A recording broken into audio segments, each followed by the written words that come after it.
World premiere. Whoop whoop. Let me see. Can I do this? Test. Yes, I did it. What's that? I can type in the thingy.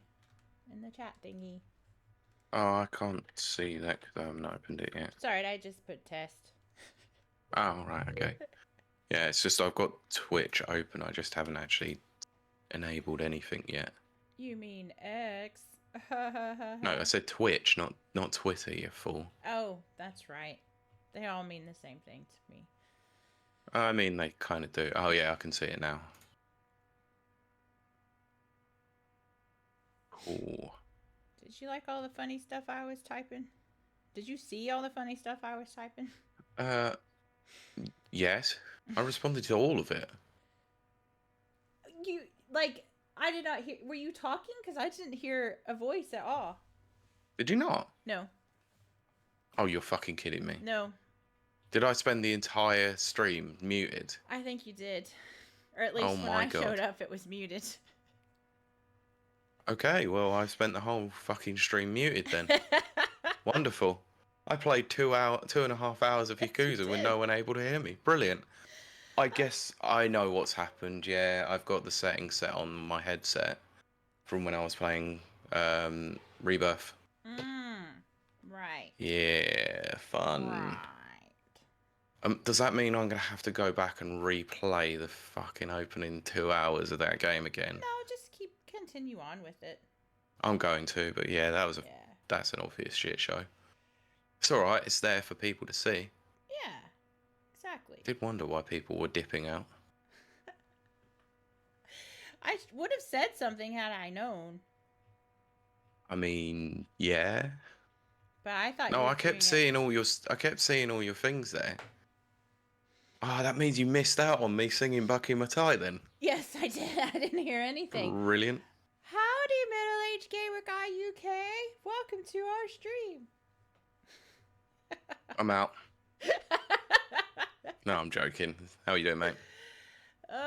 Pete just found out that he streamed 2.5 hours of Yakuza with no mic. Hit. No, you better not leave. Yeah, Max is tired. Oh, 4 bless him. days in a row on the road. On the road again. So he is allowed to be very tired.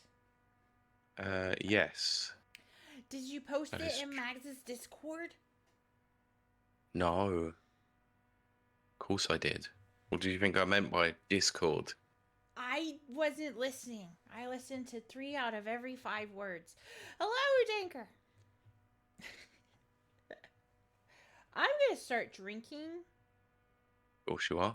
I mean, I'm surprised you haven't yet. I know, but usually I wait for a redeem. Yeah, well. Oh, well. Fine. Whatever. Right. Things might get slightly controversial with news stories. Hello, Danker. You might not have actually heard, and you definitely didn't hear me earlier, clearly. Yeah, I was talking in chat, didn't realise actually my microphone was muted like an idiot. Yeah, so Pete didn't know he was muted the whole time. Total twat. So I was literally talking to myself for 2.5 hours. Well, Max and I are gonna drink. Emotional damage! That's how I feel right now. Muted until now. Yeah, because Kiley runs a stream, and clearly she's able to run a stream. I can't. Not even from a freaking PlayStation. I run things around here. Next time I'm going to try and set up the capture card. I just didn't have time today. Yeah, I think that's fine. Ooh, this is not bad. This is not bad. Yeah. PlayStation for the players who are muted. Yes. Tanker said, I thought you were doing an ASMR stream. It would be the worst ASMR stream of all time. Asmer. What is it? Oh, this is Italian wine. 12%. Hello. That's why it tastes good. Yeah, honestly, I did see all your messages in chat, and that's yeah. Yeah. I was responding to them. Oh, too bad. I would have liked to have heard that. Oh well. It's I know. fine. Did you Thank see? you. Missed me singing Bucky Batoy. Yes, I did. I did. Yeah. So, chat, we're gonna give you a few more minutes to show up and do y'all thing, and then we're gonna do our thing. Thing. My camera is slightly off, isn't it? I don't know because I can't see that far away. No, it's a bit. There you go. It's a bit straighter now, I think. I think. Don't.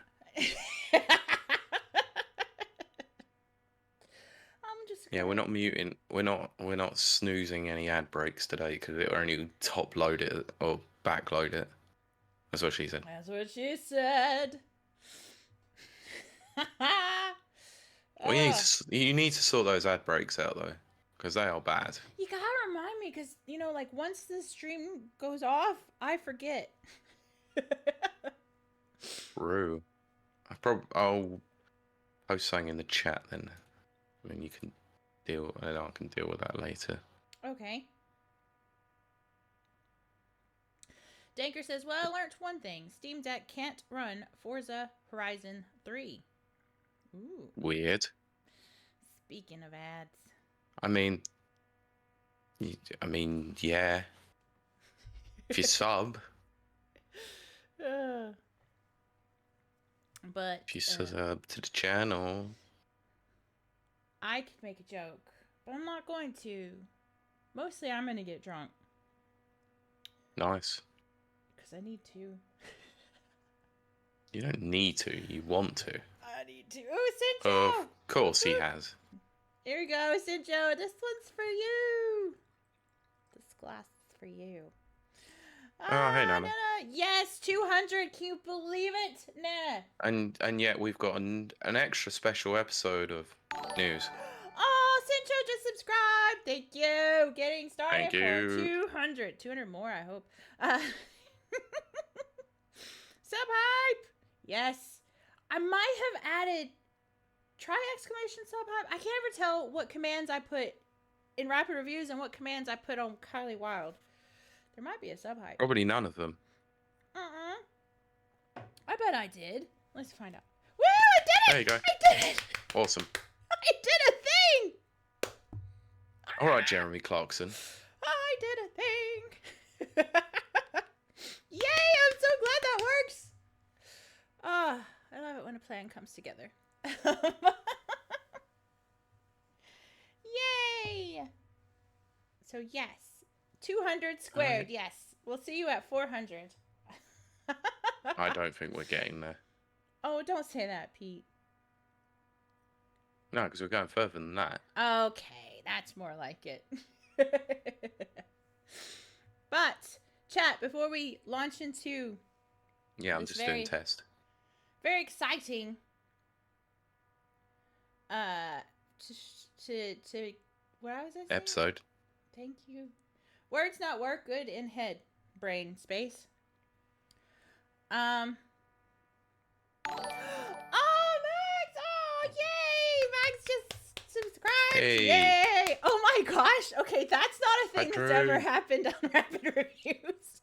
Come on, quick! Hype train! Come on! Oh my Go on, gosh! Donkey, you know you want to. There's a hype train, but that's weird. That's never happened. I know here. it is, but yeah, it's a bit strange. Thanks, guys. Appreciate it. That's amazing. That's amazing. That's so cool. Thank you, Tanker. All-time record shattered because we've never had a record. Yeah, true. Yay! Thank you, Tanker. That was awesome. 200 squared would be 40K, but sure, I'll take 400. He's not the record holder. He is the record. There you go. And since I'm not very good at math. I'm an American. Thank you, Danker. Right, I'm going to check this file. Okay. Oh, thank you, Danker, for that. And thank you, Max, for that. And thank you, Sancho, for that. You guys are all amazing. I wish we had... Danker's just here 3 more. Thank you. I should have, like, wasted, like the GTA wasted. But thank you guys, all of y'all. That was amazing. We've never had a hype train before, so that made me very, very happy and giggly because that is cool. That is so cool. Anyway, thank you. Sorry, can you give me another test, please? Test, please.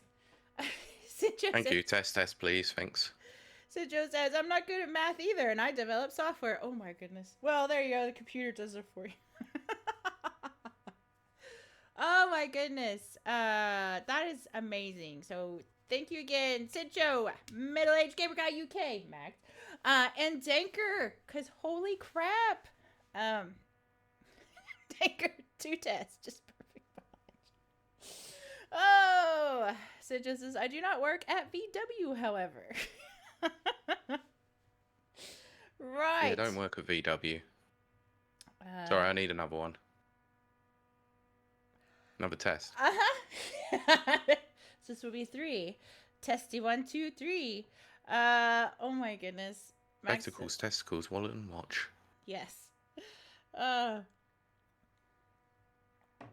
my goodness. Yeah, Cintra says usually Kiley needs another one. That's for sure. I gotta finish this first one. Max says let's try and get you at least a level 1. That would be amazing. To be fair. Oh my gosh! Nana just subscribed! Oh my gosh! No! Max just gave Nana a gifted tier! Oh my gosh! That was amazing! Oh my gosh! This is legendary. Thank you, guys. That is amazing! Oh, I wish I was... Let me see if I can sign it. Okay, hold on. 2 seconds. Yeah, well. I mean, we've got 1 minute and 36 seconds, so it's fine. That is amazing! Oh, shit, I can't. I've given away my free sub this month. That's what she said. I gave it to Mags. Legendary. Yes. Oh my gosh. I don't even know what I'm doing, but hopefully that will do something.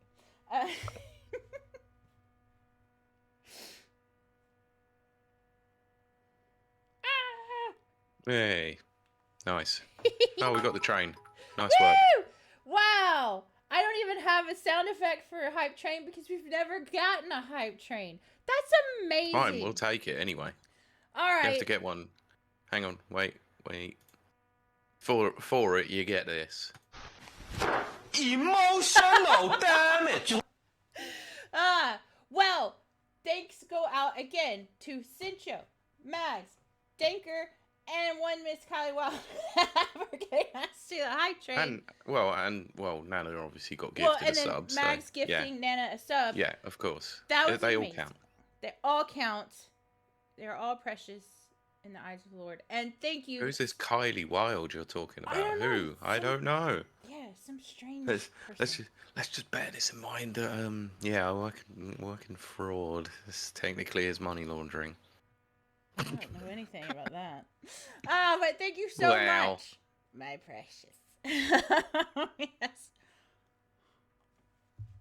Now I feel like an idiot for having a muted stream earlier. Don't know, because a lot of people do play the game without sound, so don't worry. I mean, the game itself had sound, so it was all good. Oh, well, that's all right then, at least. Thank God. Yeah, Max is like, you get a pound back. Well, it's like a weird Twitch cashback. Yes. Oh, thank you, Nana. Nana just cheered 100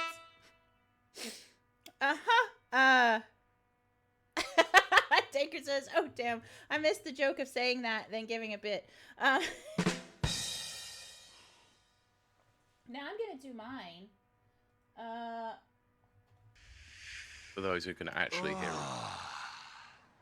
I'm touching myself. Because I can't. Yeah, it was Deadpool. Oh, I'm fully aware of it.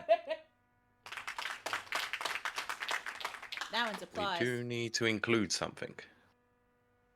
Probably What's include those as sounds on the... Oh, yes. then I can use them. There's a burp one. Nice. And then boing, which is what I say when Max comes in, and an evil laugh. Right, should we get this shit show on the road? It's not a shit show. It's my life. So It's a now shit or show anytime never. I do it. Okay, I'm gonna finish Cincho's redeemed glass, and then we Yeah, shall I'm get just finishing. started. Fine, I'll finish my my tea. Yes, proper British tea. There's your ASMR stream. Yeah. Also, we've got something we have to say at the end of the episode as well, so please remind me when we get to the end of the episode. Okay, I can't even remember my own name, but I will remember that. We'll try. Max. Chat, remind me towards the end of the episode. I need to. There's something I have to say. Max says, "No more. It's my life, please. I've had enough Thank you. Bon Jovi for 1 week." Okay. We are at What a episode level. number is it? 200. What? I thought you were going to ask what episode number is this, No. like you usually do. I was gonna say we're at a level 2 hype train, which is really cool. That's never happened before. And thanks again to everyone who contributed. You guys are amazing. It is awesome. Thank you. Okay. Episode 200, right, P? Nah, 201. Okay. No, I'll say it. I know you will, Ron Burgundy. Right. Okay. Recording and 3, 2. Welcome to Rapid Reviews. Blah blah blah. I haven't been. We're not drinking at we're all. not cutting that out. Jesus Christ. Okay, fine. Welcome to Rapid Reviews Radio Podcast. Wait, fine. Let's start again. All right, let's start again. Okay. Jesus Christ, that was a mess. That was an utter mess. Okay, let's try it. See, professional as always. Right. 3, 2. Welcome to Rapid Reviews Radio Podcast, episode 200. That's 200 for anyone who doesn't know English numbers. I did not think we'd make it to this number, but I kind of also did think that we'd make it to this number. And then we're going to make it to this number doubled and quadrupled in the future. But I'm your co-host, Kiley Wilde, and have been for the past 200 episodes, and my ever-present co-host, P. Beckett. Hello. Who's also been my For the 200th time. Yes, for the 200th time. And we actually don't have Anything special. I think we did episode 69 more than we did this episode. Yeah, but that's because it was funny. Oh my goodness. Well, but technically we did have something special, but we'll talk about that in a bit.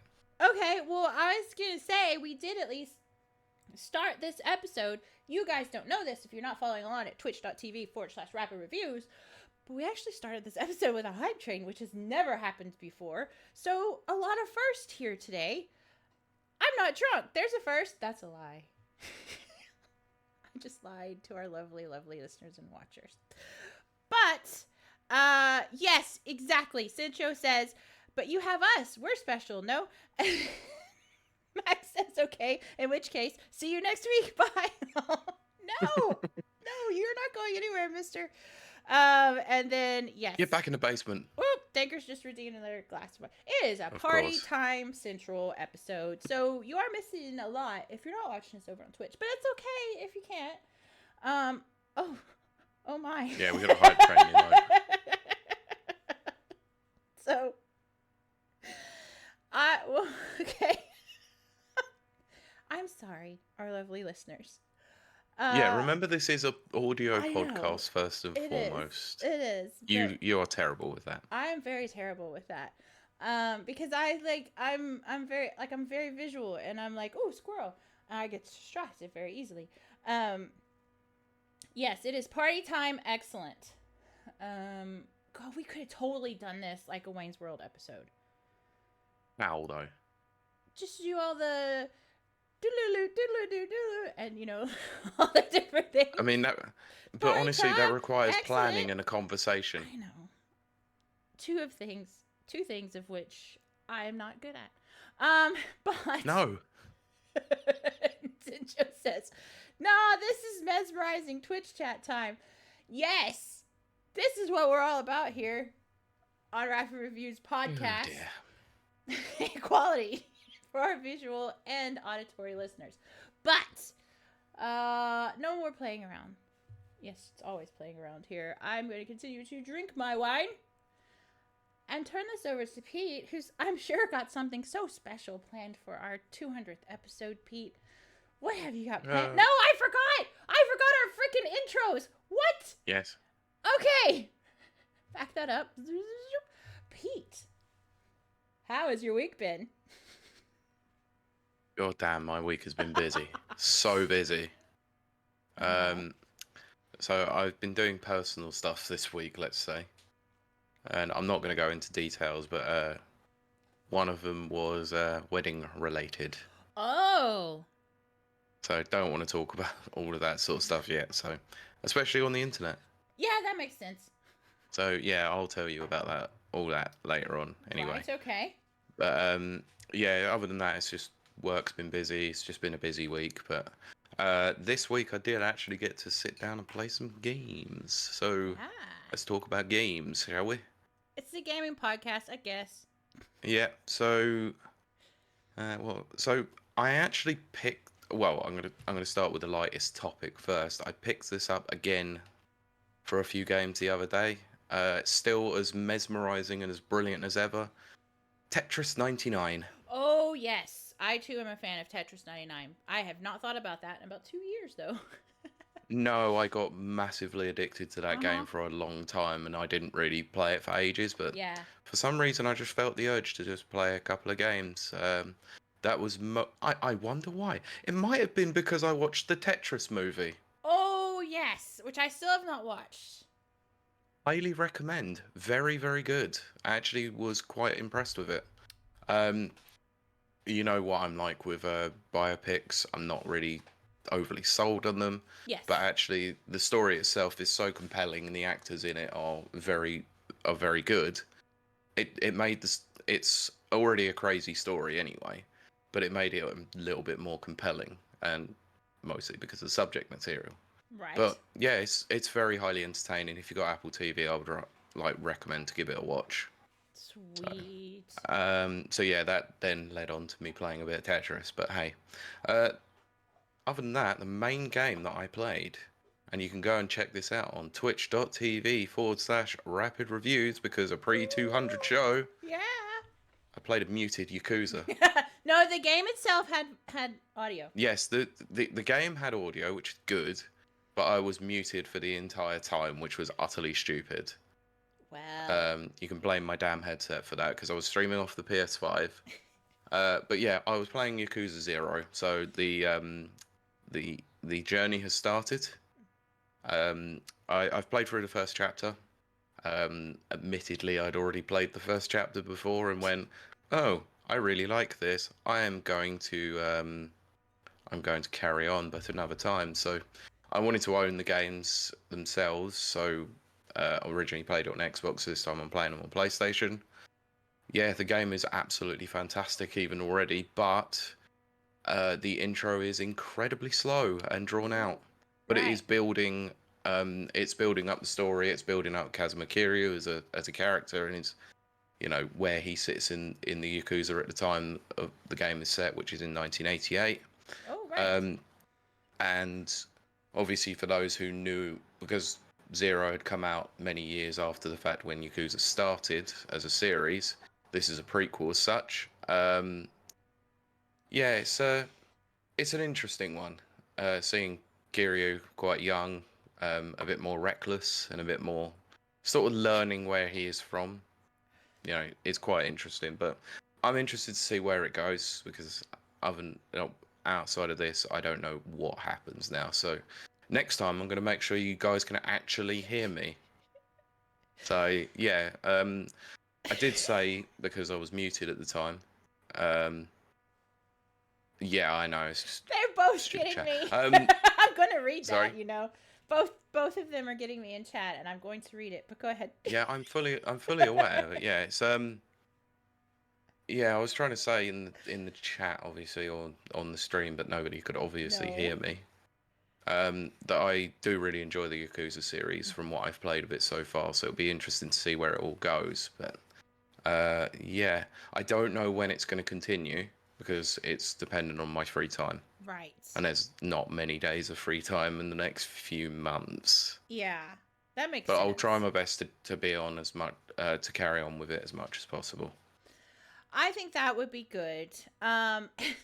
Yes, and Danker got me with, yep, slow start, quick finish, just like my love life. And then Sencho added, hey, it's called proficiency. We Germans know all about that. No, don't you mean efficiency?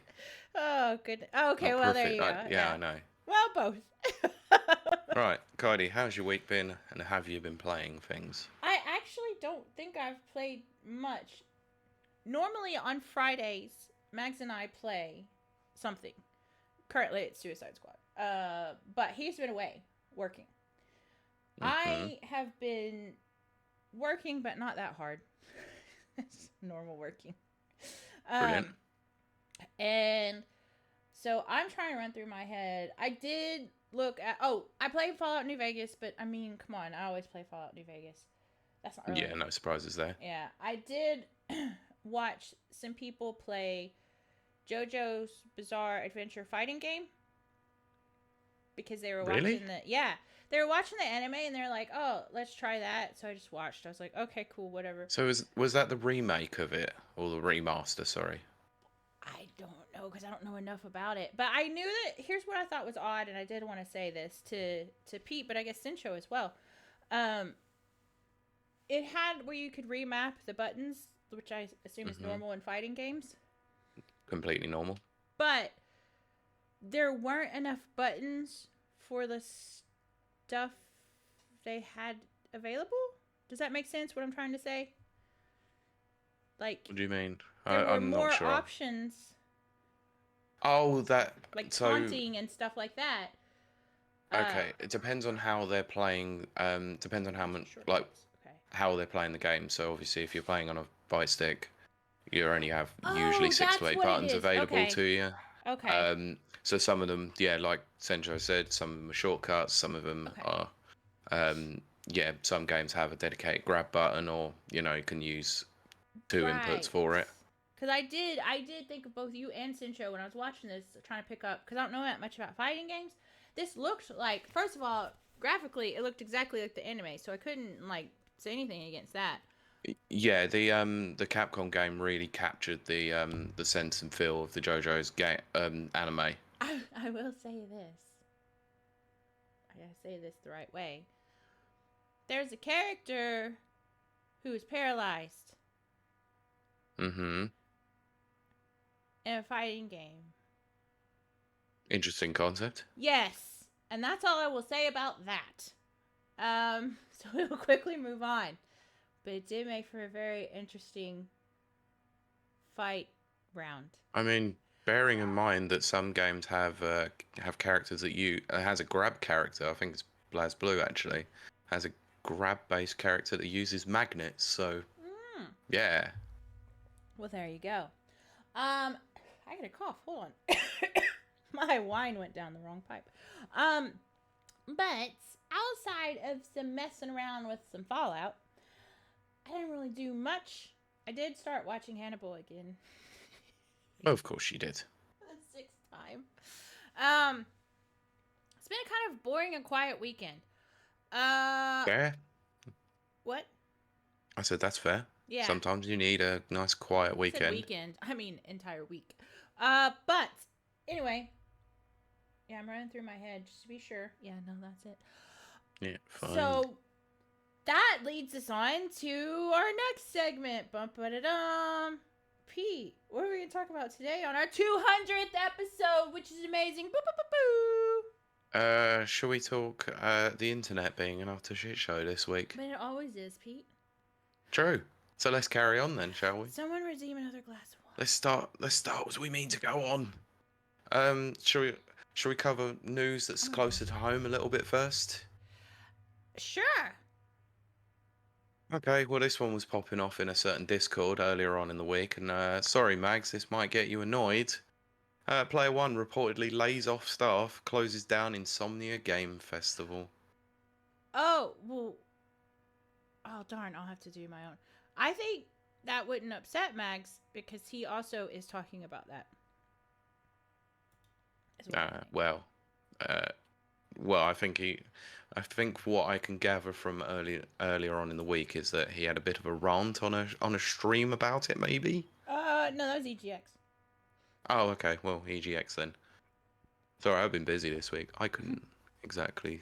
All I catch want it. to say Anyway, is, before we start, I'm not saying nothing. I'm not saying nothing. I think people should listen to me, but I'm not saying nothing.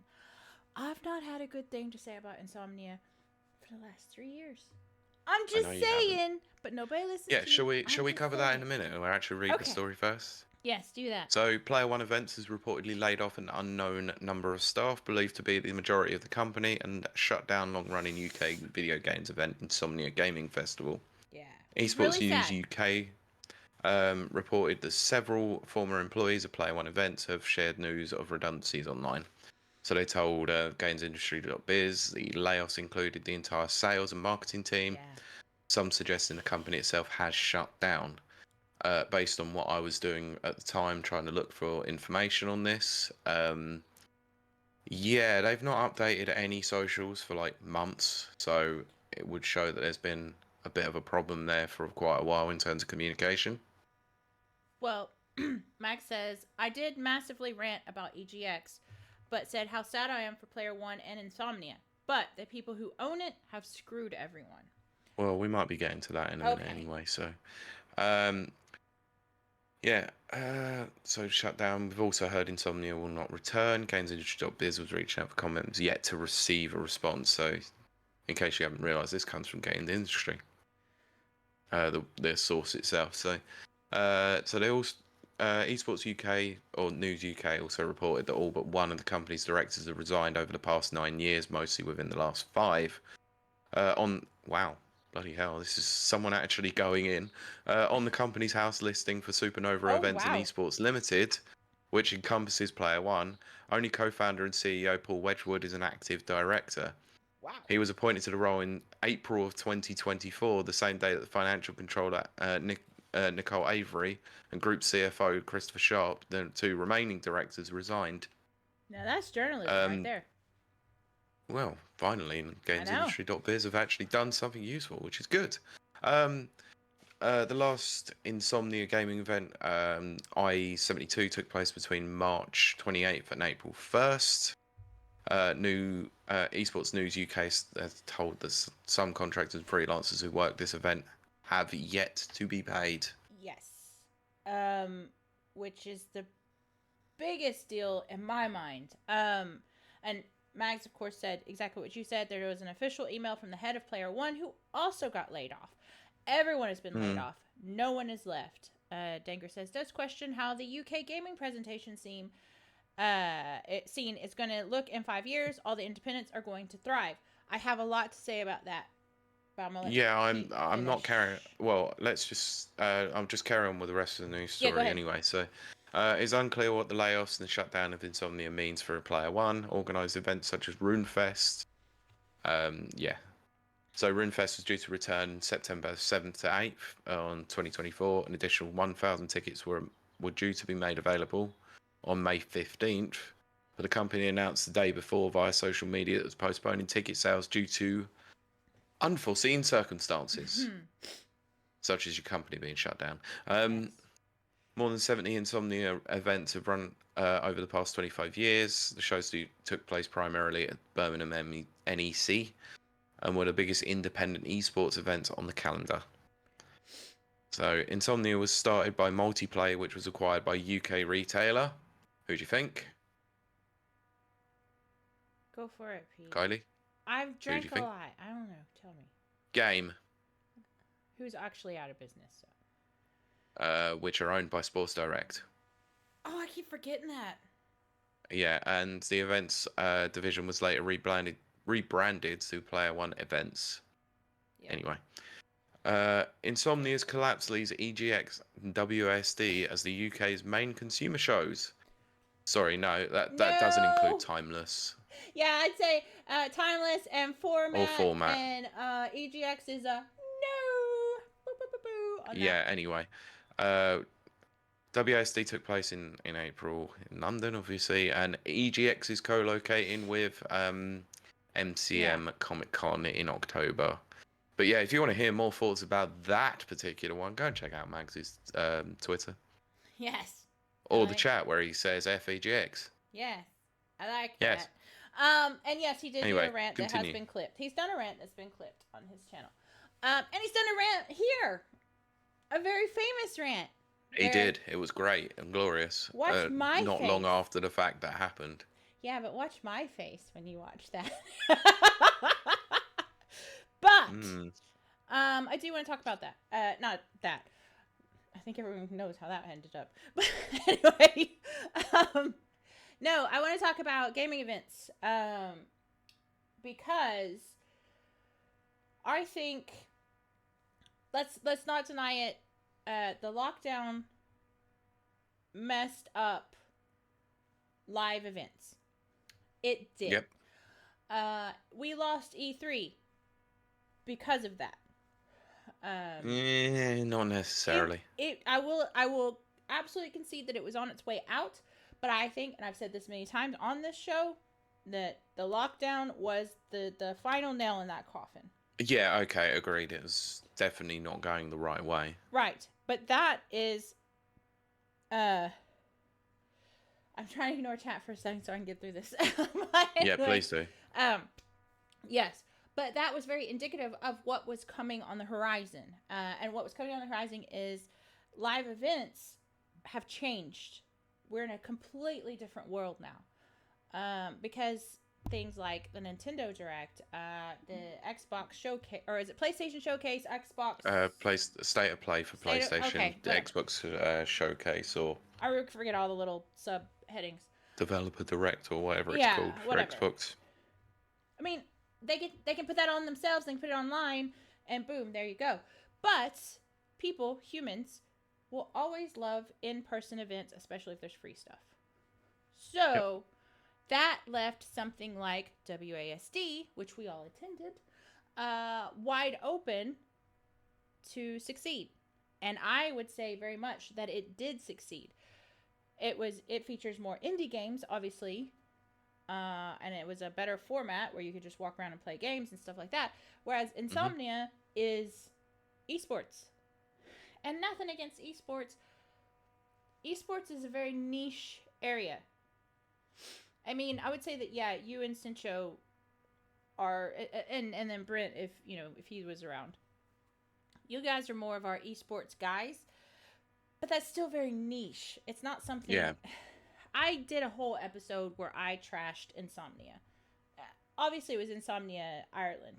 Still, same owners. Very early on as well, by the way. Very early on. I have very good instincts. People don't listen to me, and they forget I'm rich for a reason. I knew when I walked in, this was not going to last. Yeah. A dedicated esports convention does not have a place in today's society. It does not. A convention that has an esports section, sure. I think that could work. Just like a dedicated indie section or things like that. I don't think that this was ever going to survive in its current form, which is sad. And I'm very, very sad for the people that did get let go and have lost their jobs and stuff like that. Like, I'm very sad for that. But the writing was on the wall if you opened your eyes and paid attention. And yes, I reflect what chat said. I think it might have been Danker. Now is the time for the independently owned conventions. And yes, of course, I mean Timeless and Format and WASD. Those independently owned and ran. It's time for them. They can do this. They can survive this this mess that we're in. But I've always been for independent, structured things anyway. That's how I run my business. Yeah.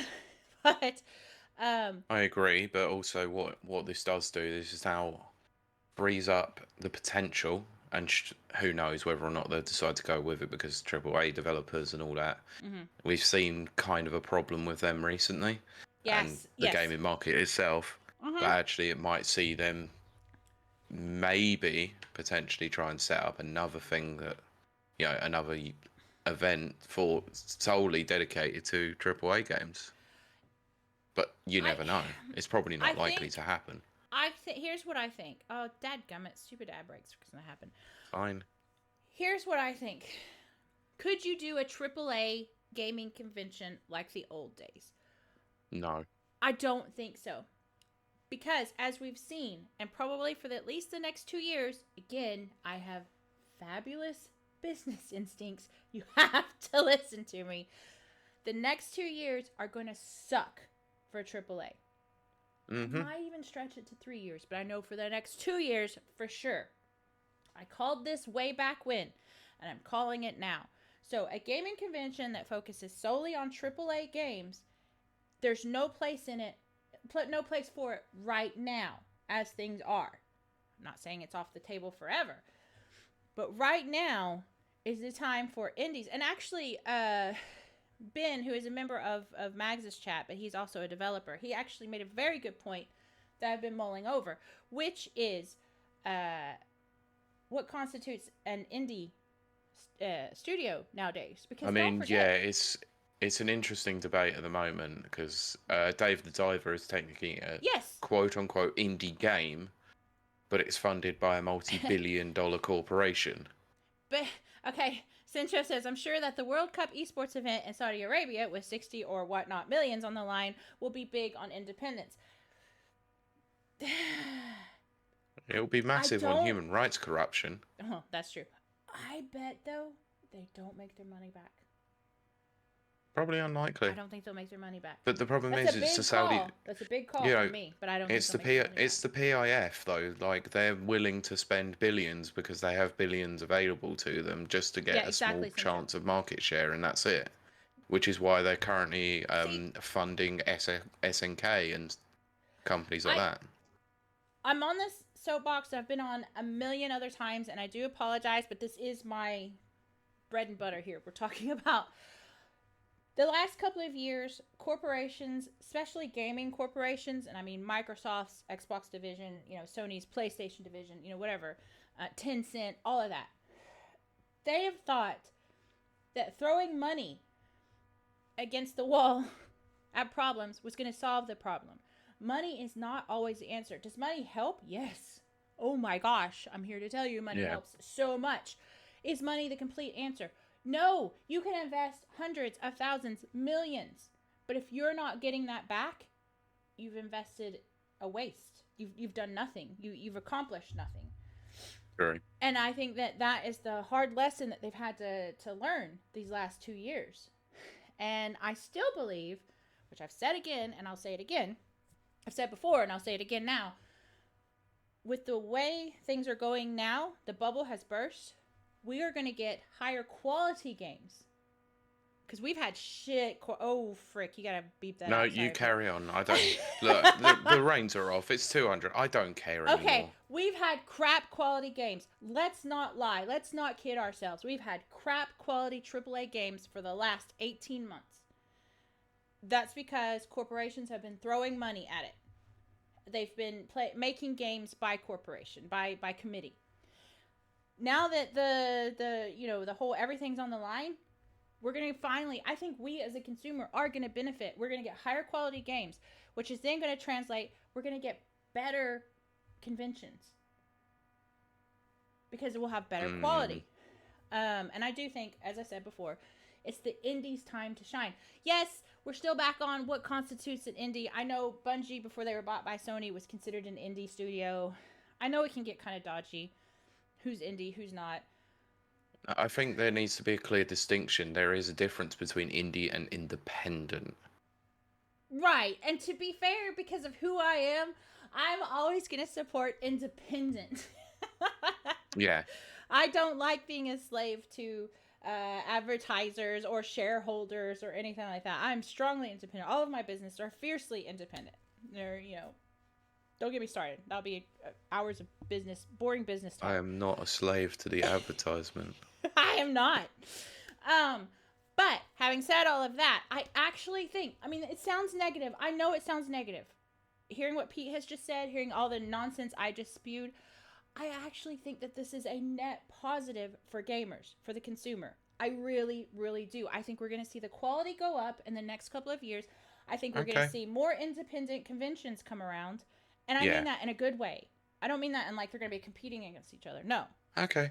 Yeah. All I'm going to say is, when it comes to the game side of things, maybe hold that thought until the end of the news stories today. Oh, okay.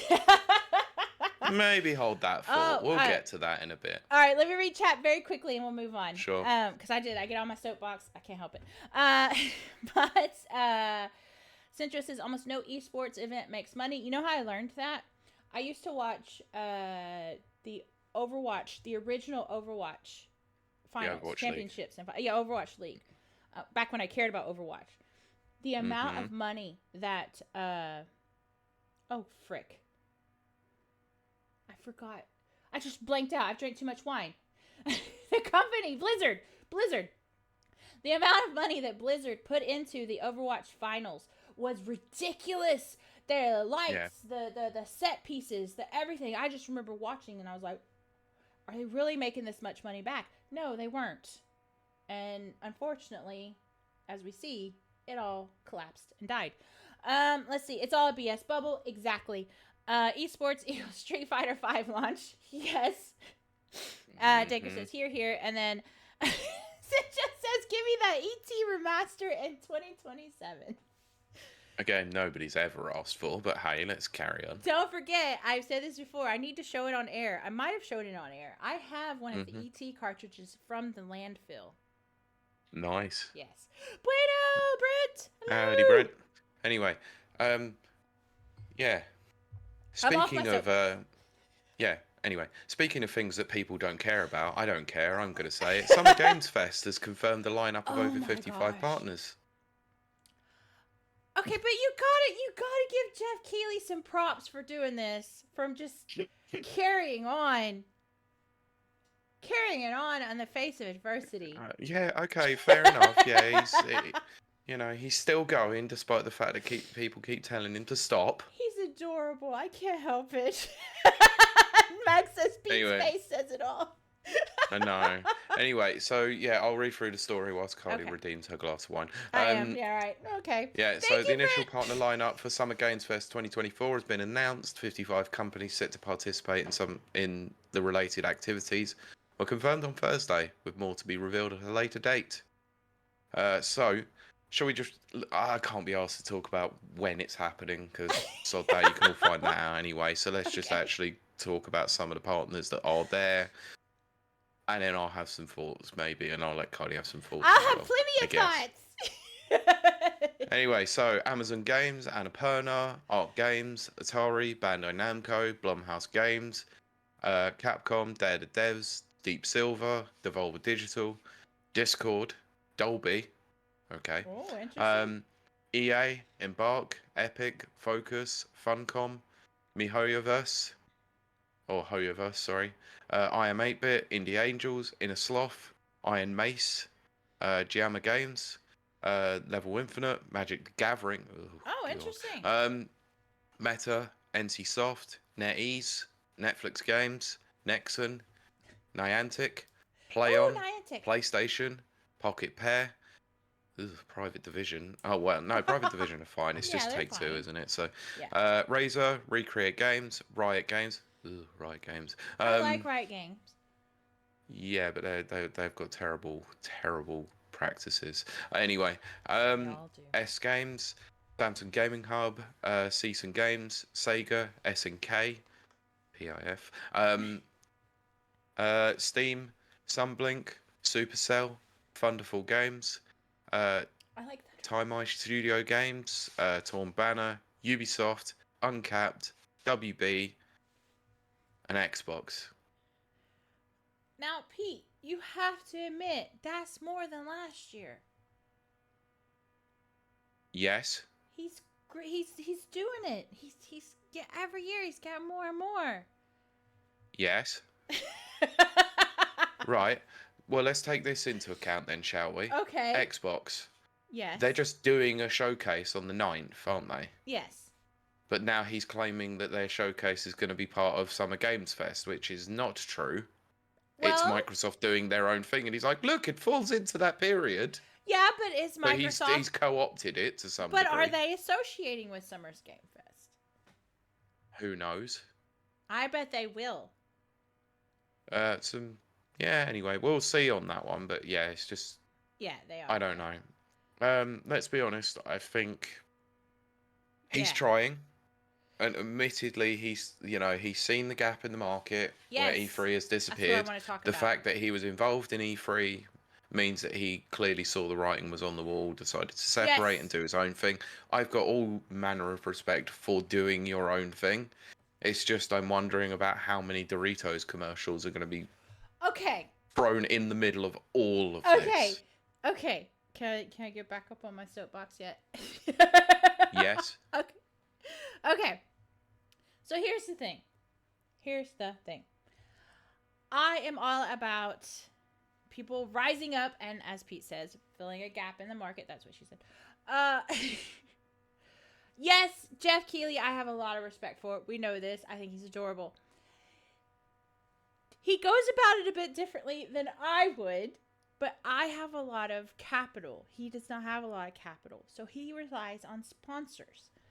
So yes, he does do, like, when he does the gaming awards, he does, like, gaming award, or award for best costume design, sponsored by Doritos, like Pete said. I'm not a big fan of that, I have to admit. But he has taken the torch from E3 and ran with it.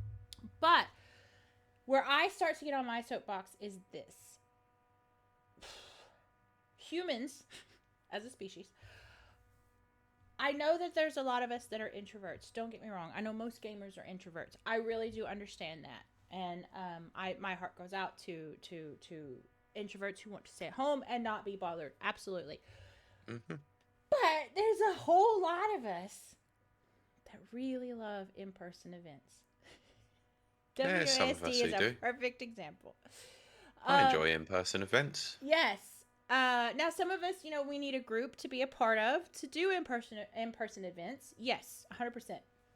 Pete, you talked about that on our live show, actually. Yeah, actually, I enjoyed the in-person event a lot more when I was hanging out with a group of people than I have done in previous years when I've gone alone. Exactly. You said exactly that. And I said it in previous years that every time that I'd met up with people whilst I was there, I said it on the EGX episode when I'd spent some time with Mags and yes. Mike Tendo and all that. It was a much better event. Yes, I feel that in-person events are always going to be important.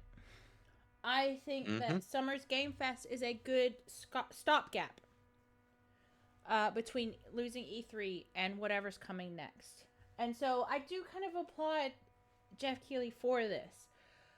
But this is not sustainable. I'm going to tell you that right now. Because people are going to tune out.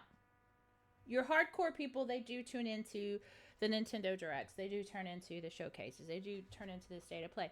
That's a fraction of the amount of people that would turn up at an in-person event. I don't see this lasting. I think this might be the biggest year. I think we may hit the apex. Not a pun.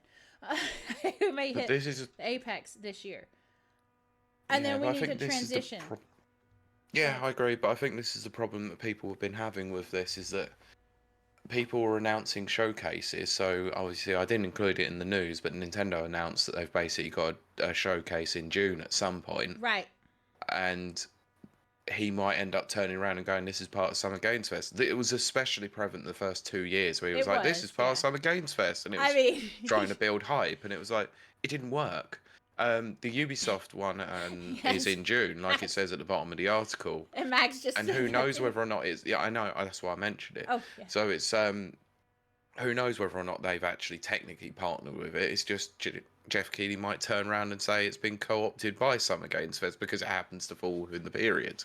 We don't know. Brent mentioned it as well. It says it's not necessarily the case because Microsoft Showcase on the 9th could be all first party, and then Summer Games Fest could do a segment on third-party games coming to Game Pass. Fair point. Good point.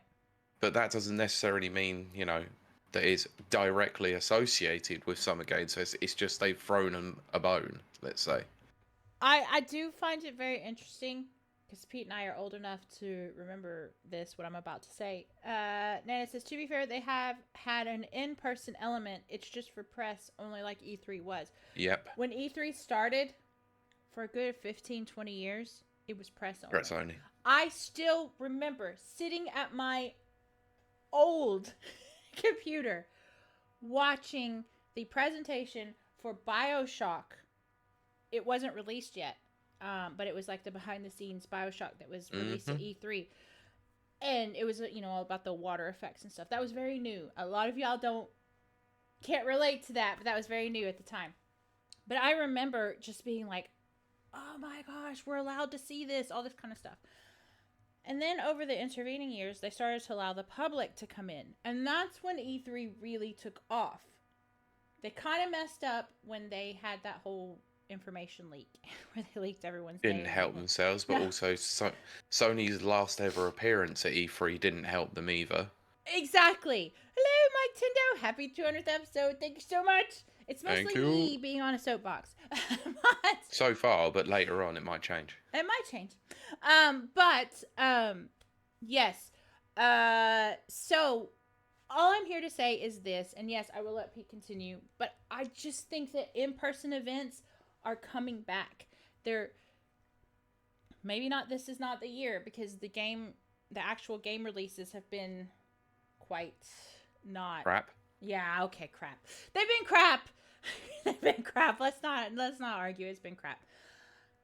But when we get to the next gen and the AAA start dropping and the indies start popping, in-person events are going to be where we're at again. Summer Games Fest is not going to last, but it's good that we have it this year, if that makes sense. Anyway, Pete, yes, continue on. I have to disagree. I don't think in-person events like this are ever going to happen again. I don't think we'll ever see an E3 like E3 was back in the day ever again. I think most AAA developers have now seen that it's so much cheaper to just do it online, and they're not going to want to spend that kind of money, because if you look at apparently the rumored cost it was taking to have some of the booths available at a showcase like E3, they're not making a hell of a lot of money out of it. But the fact is, the one thing that they're missing out on when it comes to E3 is all the handshakes and the deals that they do behind closed doors, which is the disappointing side, because had it not been for things like E3 and I think Comic-Con like years and years ago, we probably would have never had things like Street Fighter Cross Tekken or weird, crazy stuff like that. Because they were done on a whim, because two friends met up at a gaming convention or a business event and hashed things out. That, I am such a big believer, and I've said this on this show, I've said it everywhere, in networking. Networking is where it's at. That's what these events are about, these in-person events. Yep. Yes, it is cheaper to do a stream. Not gonna lie, it is cheaper. But it may be cheaper to produce, but the results, you're going to get more financial results from an in-person event. Yep. I can only hope that we go forward and in-person events. I just know they will. I just know humans are social creatures where we like to go to things. And yeah, I know there's an element that doesn't, but there's a large part of us that does. We like to go to things. We like to meet people face to face.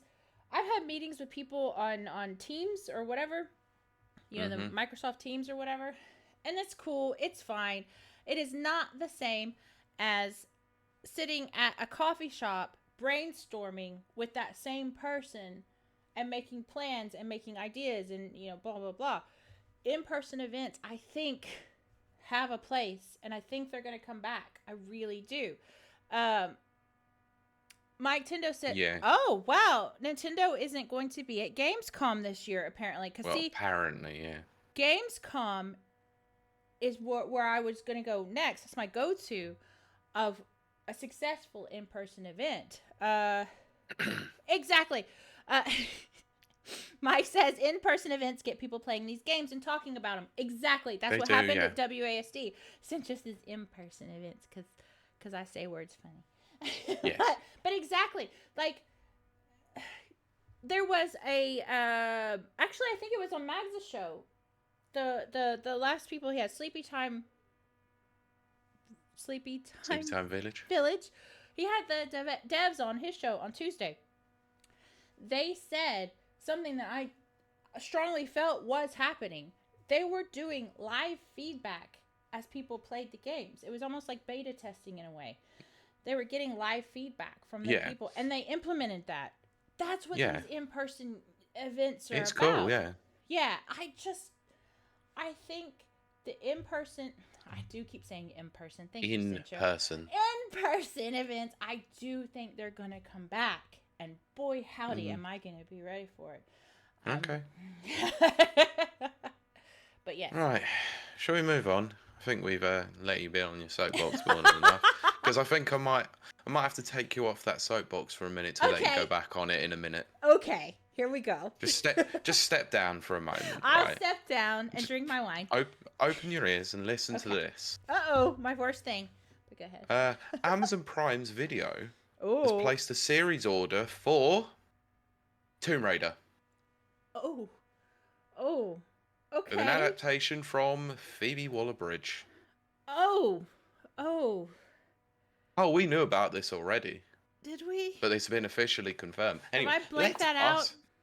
Let us discuss. Yes. Let me read the article and then we'll discuss. We will discuss. British actress, screenwriter, and producer who won an Emmy, a Golden Globe, and a BAFTA for Fleabag. I was gonna Will serve as say writer and executive producer on the show. she's very this is a quote. talented, but not for Tomb Raider. Well, but go ahead. Yeah, shush. We'll get to that in a minute. The series, based on the iconic Tomb Raider video game franchise, follows the adventures of world-famous archaeologist and adventurer Lara Croft, said Embracer Group. Being produced by Crystal Dynamics and Amazon NGM Studios, and will premiere exclusively on Prime Video.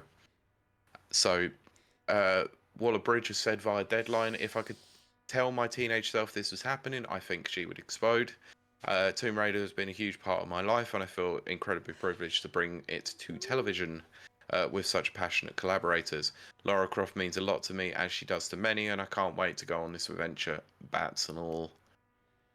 Interesting. As previously reported, the TV show forms part of the wider partnership between Crystal Dynamics and Amazon, which will include plans for a film and a video game. So, go on, Kylie, step up. Okay, here we go. But sorry, just before you do that, Sencho put please cast Sofia Vergara. Oh, I love. As who? Well, and I think I know. Sorry. Probably as Lara Croft. I know she's like in her 50s. Dumb casting, really bad idea. And some of the casting choices that I've seen from people on the internet are fucking stupid. All I know is she has to have big boobs and she needs to be hot. And that's what I want to talk about. Because, don't get me wrong, Phoebe Waller-Bridge is a excellent comedy writer. And actually is an excellent... yeah, so Max says, so that's the Alicia Vikander stuff knocked on the head then. She's an excellent comedy writer, and she does write some really intense, I guess you could call it romantic. Fleabag, if you like to be totally emotionally devastated, it's much like Normal People, but it's Normal People with comedy. Yeah, it's an interesting show, I will say that, to the very least. Like, it's well written. It's very well written. It's very well acted. It's heartbreaking, and I hate it. Much like Normal People is heartbreaking. I hate it. But I can't fault the writers because they're very talented. But having said that, don't get me wrong. Tomb Raider has comedic elements, but Tomb Raider, let's not kid ourselves. Tomb Raider is female Indiana Jones, and that's what it should always be. She's got big boobs and she's hot. Let's keep that. Please. For the love of God. Based on what the Crystal Dynamics version of what Tomb Raider is, it's not Tomb Raider at all in any stretch of the imagination. And let's be honest, Crystal Dynamics are very, very much heavily associated with this. So they're going to go with new Lara, who is not Lara Croft No, in any she's way, not. shape, She's nor form. whiny. She's a perpetual victim, which I can't stand. And she doesn't even Cries. raid fucking tombs. She doesn't raid tombs, and she has no boobs and no butt. And she cries when she kills a man. I can't get behind her. I know a lot of people support new Laura. Yep. Lara, as you guys say it in the British land. But Central says, I'm now leader of the Guild of Stupid, casting ideas on the internet. Pumps out chest. Yes, I do yes, love you are. Vergara. But I like her as an actress, and she's very attractive. She's super attractive. But you have to remember the one thing that what Lara Croft is. She's British. And yet she's British. I will absolutely concede to that. That's the only thing. Like, I think Angelina Jolie was actually very well casted. At the same time, it would have been nice to see a British actress. But do British actors have big boobs? Not really. Yes, I have the perfect casting choice for you. Dave Johnson has just entered the room and says maggot smell. True. Central says most unimpactful detail, her being British, not her boobs. Sorry, no. No. Okay. British institution, classic character, made by classic British developers. Yes, I am not going to allow a British character to be co-opted. I will say this as the female delegation in this podcast. Lara was one of my first heroines. I love the fact that she was sexy, athletic, intelligent, and very adventurous. That's all I care about. Make her be athletic, not what they did to Wonder Woman, which is make her a flat-chested, tiny little thing. No. Wonder Woman was an Amazon. Lara is also, I would say, in the Amazon realm. She's very strong. She's very athletic. She has big boobs. She has a big booty. But she's also very intelligent, and she's very witty. If we have to go with Crystal Dynamics, little whiny, save me, they literally said when they were doing the first one, they said, we want you to feel sorry for this Lara. We want you to feel protective of her. F that. Yep, thank you. She does not need to be protected. Oh, that made me so mad when I read that.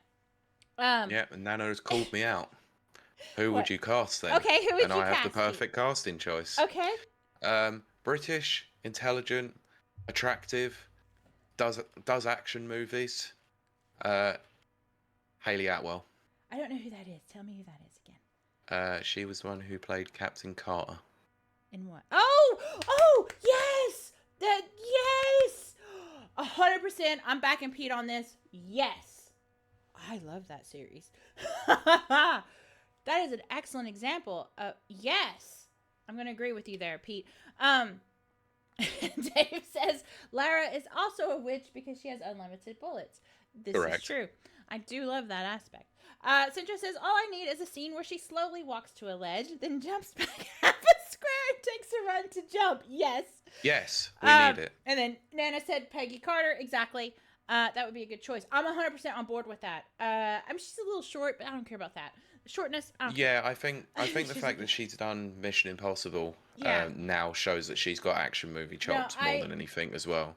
There are so few strong female characters out there. Laura being one of the, I'm going to say oldest, definitely very influential in my childhood. I just want to see that echoed in anything that we go forward on. Just make her strong. That's all I care about. And not flat-chested. Please, stop making women non-sexual. Some women are sexual. It's not wrong. Nope. It's not wrong. Some of us just are. We just are. So unfortunately, based on who's involved in the series with Crystal Dynamics and also notable Hollywood feminist Phoebe Waller-Bridge, it's not going to happen. It's not going to happen. I will be very cautiously. I'm going to try to be cautiously optimistic.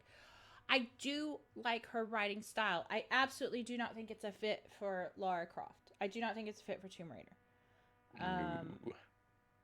But hopefully, fingers crossed. I mean, they did do a great job with Fallout. Maybe. Has problems.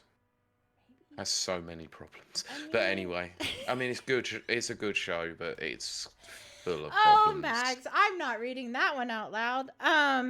Yeah, I hope they don't. Brent said that. I bet they'll use Ella Purnell again, and I really hope not. Is that who was in She was the Fallout? one who played Lucy in Fallout. She's so pretty though, but no, I mean not for Lara. I do think Lara needs muscles. I really, really do. Yeah. Um, I'm struggling to think of any other British actresses that would be perfect for the role, but I I'll think have it could a be think. an unknown. It could be an unknown as long as she's It got could be, yeah. big boobs, a nice booty, and is fit and is smart. I'm there. Mhm. I'm like, woo!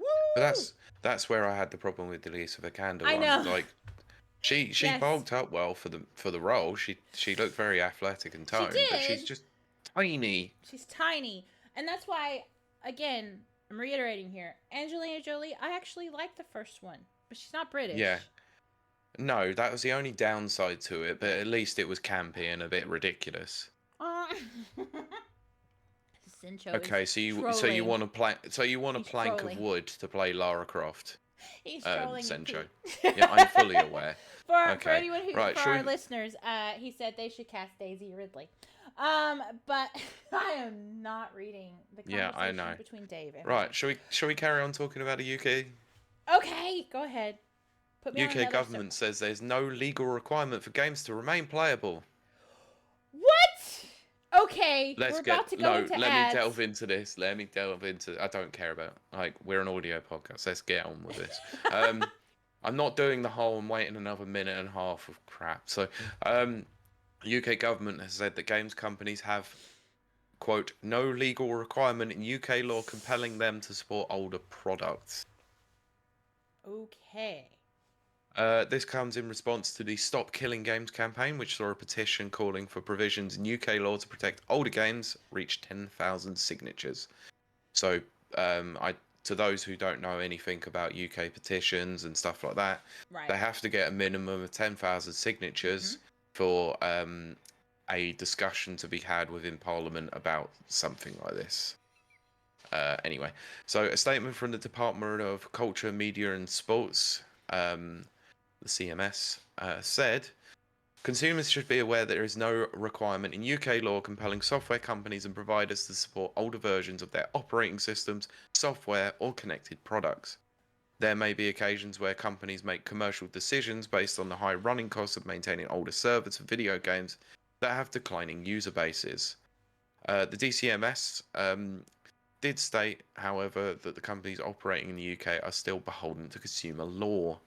So, quote, if consumers are led to believe that a game will remain playable indefinitely for certain systems, but despite the end of physical support, the Consumer Protection for Unfair Trading Regulations 2008 may require that the game remains technically feasible, for example, available offline to play under these circumstances. So in a statement to GamesIndustry.biz, representatives from Stop Killing Games Group said that it would be contacting a lawyer to investigate the legality of the practice in territories around the world. So the petition currently has 23,000 signatures. Should they reach 100,000, it will be considered for parliamentary debate. Yes. Which is an aspect of the UK government that is very interesting to an American. I actually like it, believe it or not, but that's because Americans don't have any say in their government at all. Mm-hmm. So this is always kind of cool to me. Not to say Well, that. to be fair, do we have the facade that our voice makes a difference? Well, I was gonna say, not to say that it actually means anything, or it's actually, yeah, you also have ratified legal rights for human rights. we do have. That's an actual. Which we thing. don't. Yes. Which was interesting to me. Yes. Free speech? but- What's that? Yeah, I know. Free speech. That's solidified and codified in our wonderful. Ratified. And ratified in our wonderful Constitution. Then it says it's funny how they came around thanks to a Ubisoft game and also maybe Project Cars. Lol. Sincho says technically feasible and my new fave thing to describe any questionable thing. Technically feasible. So I think the base here, Pete, correct me if I'm wrong, is do game makers, as in publishers and devs, have an obligation to make games playable? Am I understanding that correctly? According to the Consumer Rights Act, they have technically in this country they have to have a offline mode to some degree, I guess, or they have to make it at least playable in some state. I find that interesting because it has been something that has not sat well with me. And I will use Suicide Squad as an example. Suicide Squad is not playable offline. Not that you'd want to play it. Although I do love playing it with Mags. Don't get me wrong. If I didn't play it with Mags, I wouldn't play it at all. But the point being, Citra says, I put my vote down on making games edible. Looking at you, Nintendo. Why do you read the chat? I love chat. They make me happy. I do as well, but there's some savage trolling in there at the moment. I love our trolls. Troll me more. But I kind of like, this is wrong. Okay, there's two sides of me. There is my very, very strong American capitalist side that I was raised in. And then there's this kind of cool European consumer protection socialist side that is quite strong in me as well. I like the idea that games should be playable for all consumers. I do. I don't think it's fair that games are only playable certain games are only playable online. Brent, you are correct. Brent says, I'm not a troll. I'm a chat. Yes, Brent has always been chat. For so long. From day one. Centro says, gotta keep my bridge intact. Because he's the troll. But oh God, I'm so divided. Because it's like, should they be responsible? As in the developers, should they be responsible for making games playable for all consumers? Yes. That's my trolling side. Yes. Because it's not fair. It's not fair. It's not fair. It's not fair. What do you think, Pete? I'm in two minds about this one. See, me too. It throws up the side of game preservation, of course, with the fact that if games go offline, then obviously they're unlikely to be made playable. Yes. You know, it's very, very hard for them to be preserved in a space because the main function of the game is essentially shut down and never able to be played again. But that has not stopped people from doing it since, where they have obviously created private servers or made their own servers as a result of it. So it is done. It is able to be done, but it requires a lot of work and a lot of reverse engineering and all that sort of thing. So it's not a legal. I wouldn't say legal route. It's not a consumer-friendly route, let's say. Right. However, from someone who, I have to look at this from the other side of things, is maintaining servers takes up a lot of room, a lot of time, a lot of effort, a lot of money. So a lot of companies are not going to want to substantiate that cost for server space and capacity when only two people are playing your game. Right. So it's a very weird one, really. But this is where I think we might start to see the death knell of live service games eventually, because the online component is going to be something that doesn't stick around for very long. Okay. Let's look at Lawbreakers. Lawbreakers was not around for very long.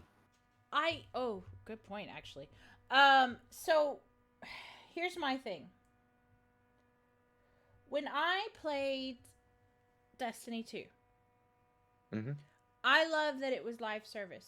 I love that I could sign into a game every day and,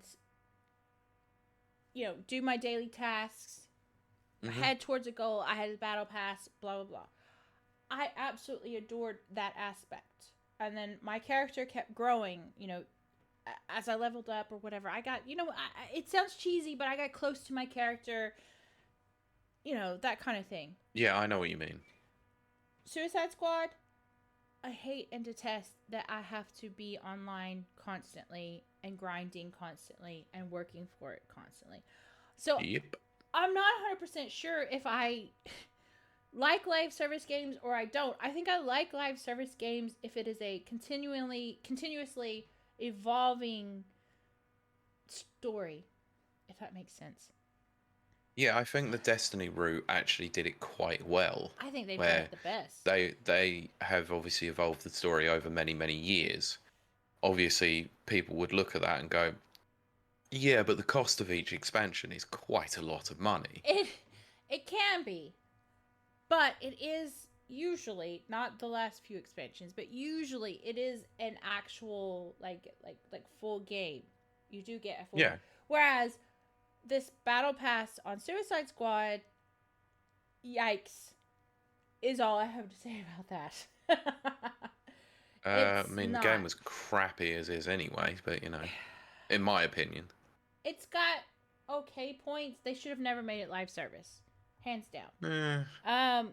But Brent says, I think a good middle ground for live service games is a minimum amount of time that is active and a minimum amount of time to inform players in the game. I can agree with that. I think most times when they are actually shutting down a live service game, they do at least inform you, and they tend to turn most of the monetization practices to free.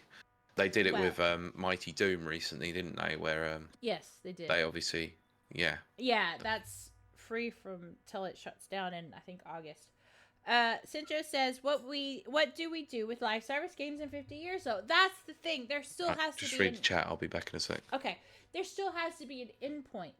I hung on to Destiny 2 for a year, almost a year and a half. I kind of got fatigued by it because there was no end game at the time. Now we know there is an end game. But without an end game, you do get kind of fatigued from it. Of course, Brent says, we all know the best live service game, Warframe. To be fair, it's been around the longest, I think. There's a space one, I think, that's been around longer. Star Citizen? Is it Star Citizen that's been around longer? I think it's Star Citizen. That's been in early access for years. I think it's Star Citizen, though. Sinjo says Guild Wars still runs, by the way, because the devs said running the servers for it is so cheap. I do like Guild Wars. I have not looked at Guild Wars in years, but yes. Brent says Rocket Arena had its servers active for less than a year. That's mental. Yeah, I think that... I'm going to say this. Me, the looter shooter princess of the world. I think I'm over live service games. I think I want a game that has a beginning, a middle, and an end.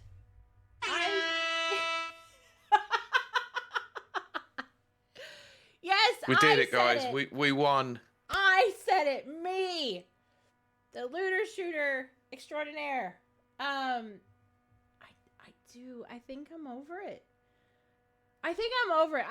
If it's done well, but it would have to be something like Destiny, where it's an entire Destiny and World of Warcraft. I know for some reason World of Warcraft is not considered live service, but to me it is. It's very much live service. Well, it's because it's quoted an MMO. Yeah. But it's definitely live service to some degree. Cintra says the Schlooter princess. Yes. Correct. Thank you. There is our episode title. There you go. I do love looter shooters. I'm not gonna lie. Yeah. Anyway, shall we move on to things that I absolutely hate in video games? Sure. Okay. Physical version of Assassin's Creed Shadows will require an online connection to install. Why? We just talked about this. Why? Go ahead. I have thoughts about Assassin's Creed Shadows anyway, but Assassin's Creed Shadows is the latest high-profile single-player game that requires an online connection to install. Pre-orders for Ubisoft's game went live today, coincided with the announcement of the November 15th release date. Internet required to install the game read the message on the box art for the product on retailers including GameStop and Best Buy. Oh my god. Anyway. So, update as of the, at the time, not long after, Ubisoft has confirmed that Assassin's Creed Shadows will be playable offline after players complete an online installation. That's so messed up. Go ahead. Anyway, while it's not specified why players need an internet connection to install the game, this was also the case for Abyssal Frontiers of Pandora and will be required for Star Wars Outlaws 2. No! Don't tell me Um, that, Pete! I'm looking In forward to Avatar's that case, game. a one-time internet connection was needed to download a day one patch in order to start playing the game. For many players, this won't be an issue as the systems are almost permanently connected online. However, like other games that require online connections to play, it does raise issues of preservation. As if its servers are turned off down the line, it appears the game will no longer be playable. Well, In March, Ubisoft confirmed that it was decommissioning online-only game The Crew, which is where it came up, right. due to upcoming server infrastructure and licensing constraints. Well, This is total BS. I hate this practice. Can we let it stop, please? yes, and it's Oh, been look, around. we need day one patch. It's been around forever. And let's see. Sindra says there are actually two options. You can either have internet at the time of installation or drop yourself from a tower to a pile of straw. Yes. Nice. Nana says, like Hex, it is apparently going to be traditional AC. Mag says, this ain't anything new though. Most game discs hardly have anything on them. Yes, which is just insane to me. Xbox's case, yes. Yeah. Anymore, this is every game ever. This isn't a big deal. Lol. No, it is a big deal. It's a huge deal. We should definitely be getting what we paid for. If you Yeah. buy a physical copy, it should have data on it. No, see, this has been a debate. What's the point? What's the absolute point of having a fucking physical version of a game see, if okay. nothing's going to be on it? This is pathetic. Here's where Pete and I have had several episodes where we disagree. Pete is very much, and I respect his stance, he is a very much hardcore physical copy person. I'm all about digital. Because it makes more sense to me. But that's just how that goes. Nana said, Max says, that's not true. It's not. I disagree. Centra says, I'm with Pete on this. F data trash discs. Max says, because you can't fit the size of the game on the discs. But what's the point of having a 100 gig But see, Blu-ray disc, ultra high definition Blu-ray disc, if you can't fit your fucking data on the disc? Do what essentially, digital. Final Fantasy Rebirth did it. 2 discs. If you need an install disc, use an install disc for Christ's sakes. I'm a digital girl. I've never wavered from that stance. Also, bearing in mind, there's so much friggin' bloat within these games anyway. You don't necessarily need all the stuff on there. Sindro says SSD sticks. I mean, I've been saying that for years anyway. And eventually, that's the only way that they're going to go, is that you just plug an SSD and it's already installed on there. All you have to do is format it to your system. It makes sense. I'm obviously not a physical copy person. I never have been. We've got several episodes attesting to that. So for me, I'm kind of like, I'm at the point where why bother with the discs? But again, you have to see that I'm seeing it from my point of view, which is let's just go all digital. But I could see that if you are a digital person, how this would be quite annoying. Because it's not truly physical. Really? Right, Pete? Sorry, say it again. I was reading the chat. Oh, well, Max says it all comes down to cost, doesn't it? Exactly. That's why. Yeah, but they've raised the cost of games to 70 quid. They have.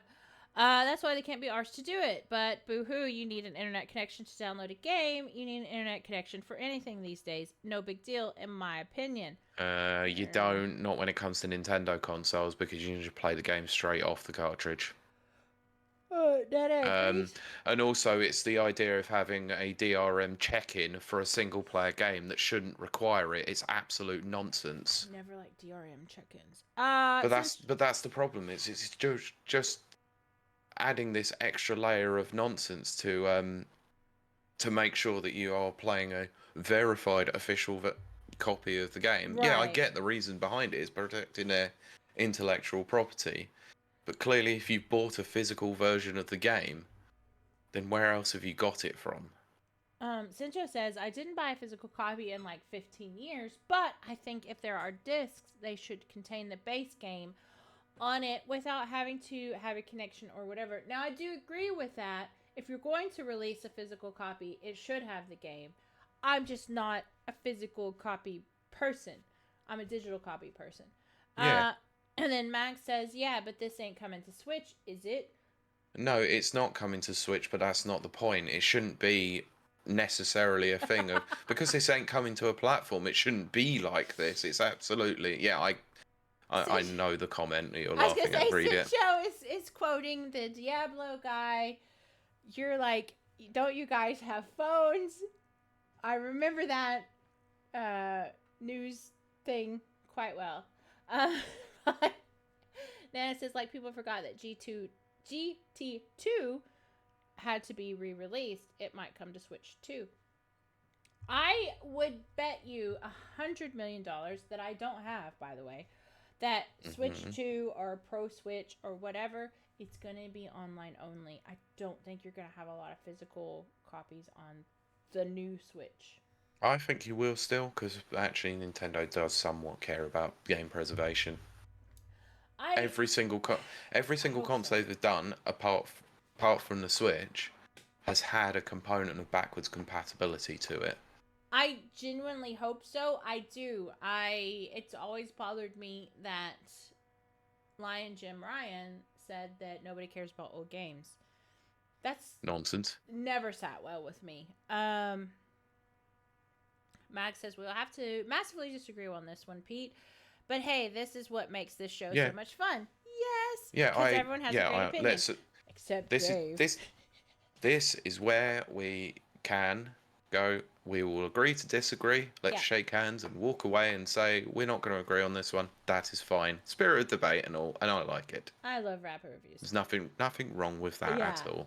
Sincho says they have to say switch it up in the ad for the new model. Yes, I'm sure they will.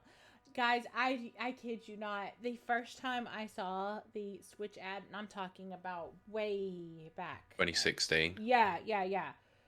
Was it 2016? I would even think it was October earlier. of 2016. Was it? Okay, where it had the like apartment where they were like, oh, Yep. blah, blah, blah, and they were having a party. Oh yeah, their rooftop party where they're playing Mario Odyssey. I was like, okay, this thing's gonna die on its ass. I'm not wrong very often. No, I'm gonna tell you that I thought the Switch looked like absolute dog crap. I thought it looked like ass. I thought it played like ass. I thought no one's gonna buy this, but to be fair, we all have to admit, lockdown helped the Switch. Wrong. Really? You think so? Oh, lockdown helped, helped with sales, but no, it came out of the bat, off the bat swinging, You think so? That thing was selling like hotcakes when it first came out. I Trying to buy one when they first launched was a nightmare. I know that for the first 2 years they came out with banger after banger. I can't complain about that. But I'm not gonna lie, I saw trying to ignore chat. I saw that commercial and I thought, oh, this is dead in the water. And I am not often wrong. I am very rarely wrong, especially where business decisions are made. Yep. I was way wrong about that. I was 100% wrong. I thought it was a dumb name. I thought it was a dumb concept. I thought this will never work. And then it worked. And yeah, me as a Nintendo fan was very jaded after the Wii U. I went, oh god, what a terrible name. That's what I was thinking about was the Wii U. I was like, this is just the Wii U except enhanced. So this is But anyway, should we talk more news? We'll talk more news, yes. Wow. Um, We've only been on for an hour 34. I know, and we've got through quite a few news stories, but that's It feels like we've had longer. some rants. Okay. I Anyway, know! This is my ranty I think this episode. one might cause a few problems as well. Ooh, okay. Take-Two's CEO Strauss Zelnick has claimed that the publisher didn't shut down Private Division Studios' Roll 7 and Intercept Games, despite reports suggesting it Yes, planned they to. did! Okay, this is interesting. Okay. I know, right, Sancho? Last month, the publisher said it planned to lay off 5% of its workforce, or around 600 people, as part of its cost-cutting measures that would result in the cancellation of unnamed game projects. This was followed by a Bloomberg report which claimed that it had seen documentation revealing that two of the casualties in the restructuring were Roll 7 and Intercept Games. So, What? if you didn't know who they are, Roll 7, London-based developer who did Ollie Ollie World Yes. and Rollerdrome, and Seattle-based Intercept Games, they did Kerbal Space Program 2. Yes. Now, we should state that Pete wanted Roller Drum for Game of the Year. 100%, it should have been. Yeah, so, I mean, It's a fantastic game. Please go and play it. It's on Xbox Game Pass now. Yes. Continue on. Oh, yeah. However, in a new interview with IGN, oh yeah, because you can't spell ignorant without IGN. Idiots. Anyway, Zelnick appeared to suggest that neither studio has been closed, but didn't clarify their actual status. Oh my gosh. Okay. Quote, "We didn't shutter those studios, to be clear, and we are always looking at our release schedule across all of our studios to make sure it makes sense. So we are being very judicious because we're in the middle of a cost reduction program that we've already concluded and now fully rolling out. We've announced that we're saving $165 million in existing and future costs, but we haven't shuttered anything." So when Zelnick was asked if he was denying the reports, a Take-Two PR reportedly stepped in and said, "What we said is, in the 8K filing that we put out, we talked about the cost reduction plan is approximately 5% reduction in headcount worldwide, but we did not give a label by label breakdown of what it looks like." Oh wow, you got your PR firm's rep to step in. Jesus. Asked again to clarify whether the studio still existed, IGN's report was told by the PR, "We have not provided any additional colour beyond what I have just said." Oh, goodness. Oh, dear. Oh, goodness. And yeah, the comment in the chat was hang on, by Nano. He said, "You shut down the studios." No. Yeah, accurate. Yeah. What the fuck is this? I don't even have a comment on this because it's like, I don't know. I have nothing to say on that. I'm just flabbergasted. Absolutely flabbergasted. Like, This is ridiculous. it's honestly. ridiculous. That's probably the best descriptor. And oh my goodness, these are the people that might be creating a new FIFA. That's terrifying. What? I do like. Oh god, yeah. Apparently, yeah, Take-Two might be actually I like making the new licensed FIFA games. I like that Sinjo said roll her dome. Seems sketchy. I just like that. And then listening to the story loops that gif in my head where someone tries to slingshot a melon only for it to fly back in their face. I think that's Correct. the most accurate description. It's basically exactly what Nana said. You know, you shut down the studios. Nuh-uh. I mean, it's been widely reported. Like, as soon as they Very widely reported. Yeah, as soon as they bought, like, the Kerbal whatever. Kerbal Space Program 2, they pretty much laid all the developers off. Yeah, exactly. We are so screwed. As gamers, we are screwed for the next 18 months. Yep. We just are. I'm sorry to say that on this wonderful 200th episode, but we are. I think we need to look at indies at this point We are so screwed. That's my thoughts on this one. Interesting. Uh-huh. The Roll 7's Twitter account has not been updated since August 20th, 2022. Why does that not surprise me? When they were just talking about Rollerdrome coming to PS4, PS5, and Steam. Gosh. Oh my goodness. Yes. I was trying to see whether or not I could find out if anyone has been talking about Roll 7. Yes, Sincho, Nope. Sincho's allowed to post links, and he's posted a link in chat. Bumps his chest again. Oh, yes, of course. Yep. Nice image. Feels like what the games industry does all the time to itself. What is it? I'm scared to it's the melon backfiring. Oh, right. Okay, so it's that gift. Yeah. Yeah, exactly. That's what he posted. I actually, as much as I've been on a soapbox this whole entire episode, I don't have much to add to that because we're screwed. Yeah, do you want to hear what else is potentially screwed? Oh gosh, go for it. Marvel Rivals. Of course it is. Of course it is. I'm not even reading the headline. I'm just going to go fire straight into the story. The team behind Marvel Rivals has apologized for seeking to restrict negative coverage of the game from content creators. Of course it has. I hate everyone. Go ahead. In order to participate in its content creator program, players were required to sign an agreement which included a non-disparagement clause that forbade them from providing subjective negative reviews of the game. Non-disparagement. Frick that. Following the backlash from content creators, including popular streamer Brandon Land, developer NetEase said that it would revise the terms, which it acknowledged were overly restrictive. So Brandon tweeted out, he said, extremely disappointed in at Marvel Rivals. Multiple creators asked for key codes to gain access to the playtest and are asked to sign a contract. Contracts signs away your right to negatively review the game. Many streamers have signed without reading to play. Insanity. And the clause itself, I'm just opening I'm just going to read it from there.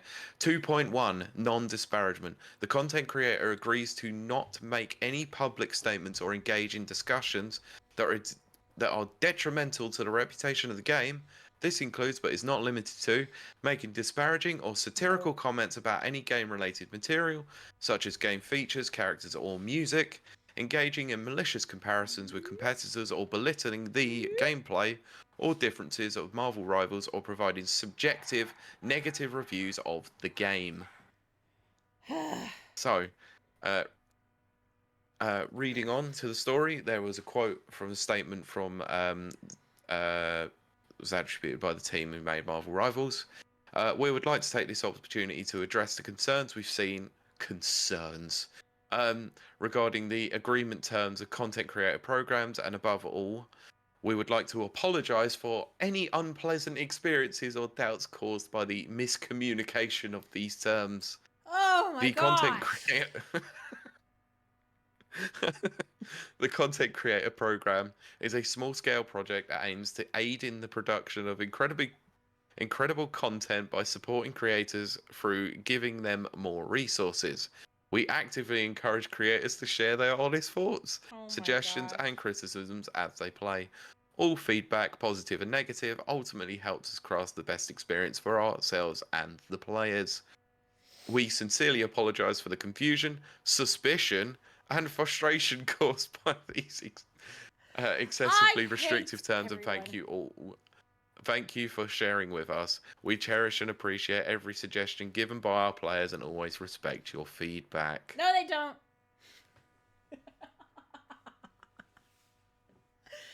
That's crap. This is total BS. Yes. This absolute statement and horrifically horseshit statement would have had to have been vetted by a legal team. Yes. That would have been had to have been written, rewritten, and rewritten several times over to make sure that the wording was absolutely without dispute whatsoever. So for them to say this is a miscommunication is utter bollocks. full of shit I like what and a Cincho complete said. lie. No, I'm getting to that. Okay. It's a complete lie and a complete joke of a system because this comes down to a problem that Marvel themselves have been having with everything recently, and as a such, Disney. Yes. Because I knew you this were gonna say would that. not have gotten anywhere without Disney and Marvel's authorization because they've licensed the characters. And there has been a lot of disparaging comments been had about a lot of Marvel properties recently, to the point where they're probably absolutely sick to death of people criticizing the living shit out of them that they put a It's been non-disparaging clause in their contract because they want this game to go down without a thud. This game has been killed before arrival now.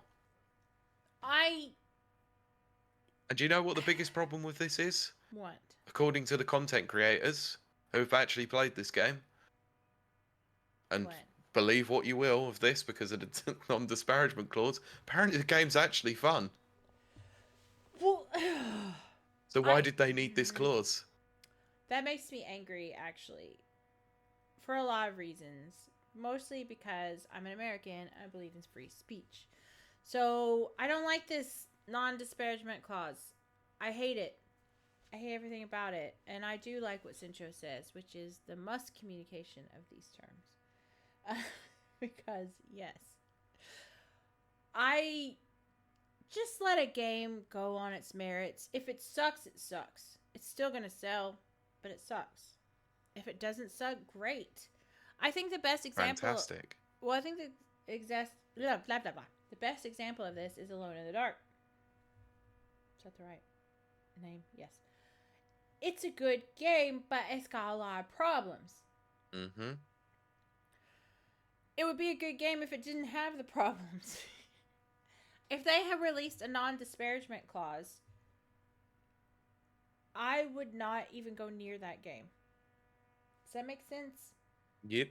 I'm more wary of a game that has a non-disparagement clause than a game that doesn't. Well, you know why they've done this anyway. Well, say why. TikTok generation. Play this game, guys. It's fantastic. It's great. Yeah, off video. Yeah, I think we're in a new era. I said this earlier. I'm really. They wanted influencers. They wanted influencers, not actual critics. I think we need to strip everything down to its most basic components. Is it good? Is it bad? Exactly. Let's get back to that. Who freaking cares about influencers?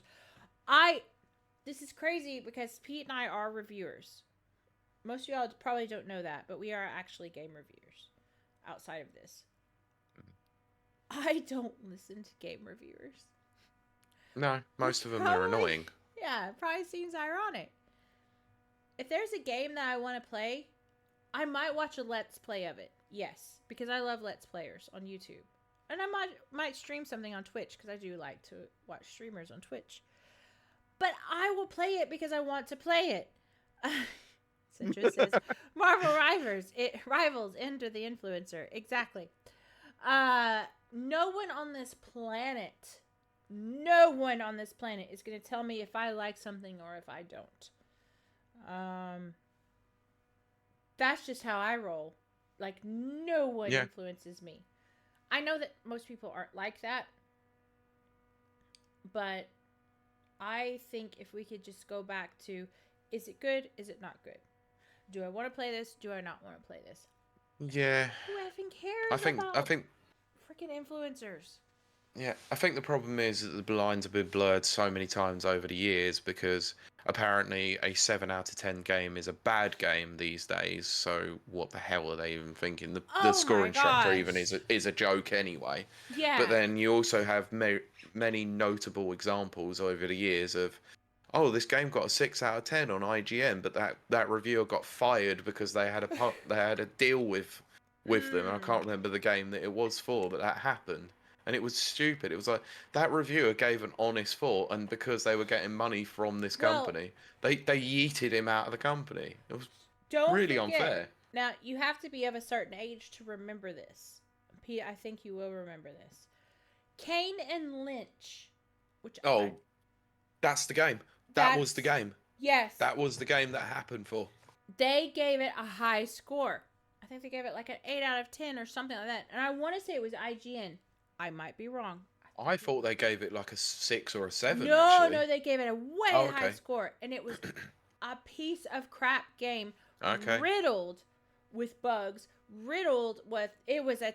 Max just Oh, said yeah, terrible sorry, game. it happened in Yes. reverse. Yeah, they gave it like Yes. an 8 or a 9 out of 10, and it That was was because it. they had a publishing... They had a deal. Marketing deal with them. They had a deal But with it happened in reverse, where a game that they had a publishing deal with, they were like, you need to give this game a good score in it, and the guy gave it a 6 out of 10 and said it was kind of crap. No, there was someone that did that, but the first score that came out was way too high. And people were like, when they went and played the game, they were like, WTF, what? This game is crap. How can you do this? I swear, I think it's IGN. And that was the big scandal of the time, that Kane and Lynch came out at I think it was 8 out of 10. Possibly 9 out of 10, but it doesn't matter. It was really, really high. And it was a crap game. And then that's when we found out, this was before Gamergate. That's when we found out that marketers paid for their rankings.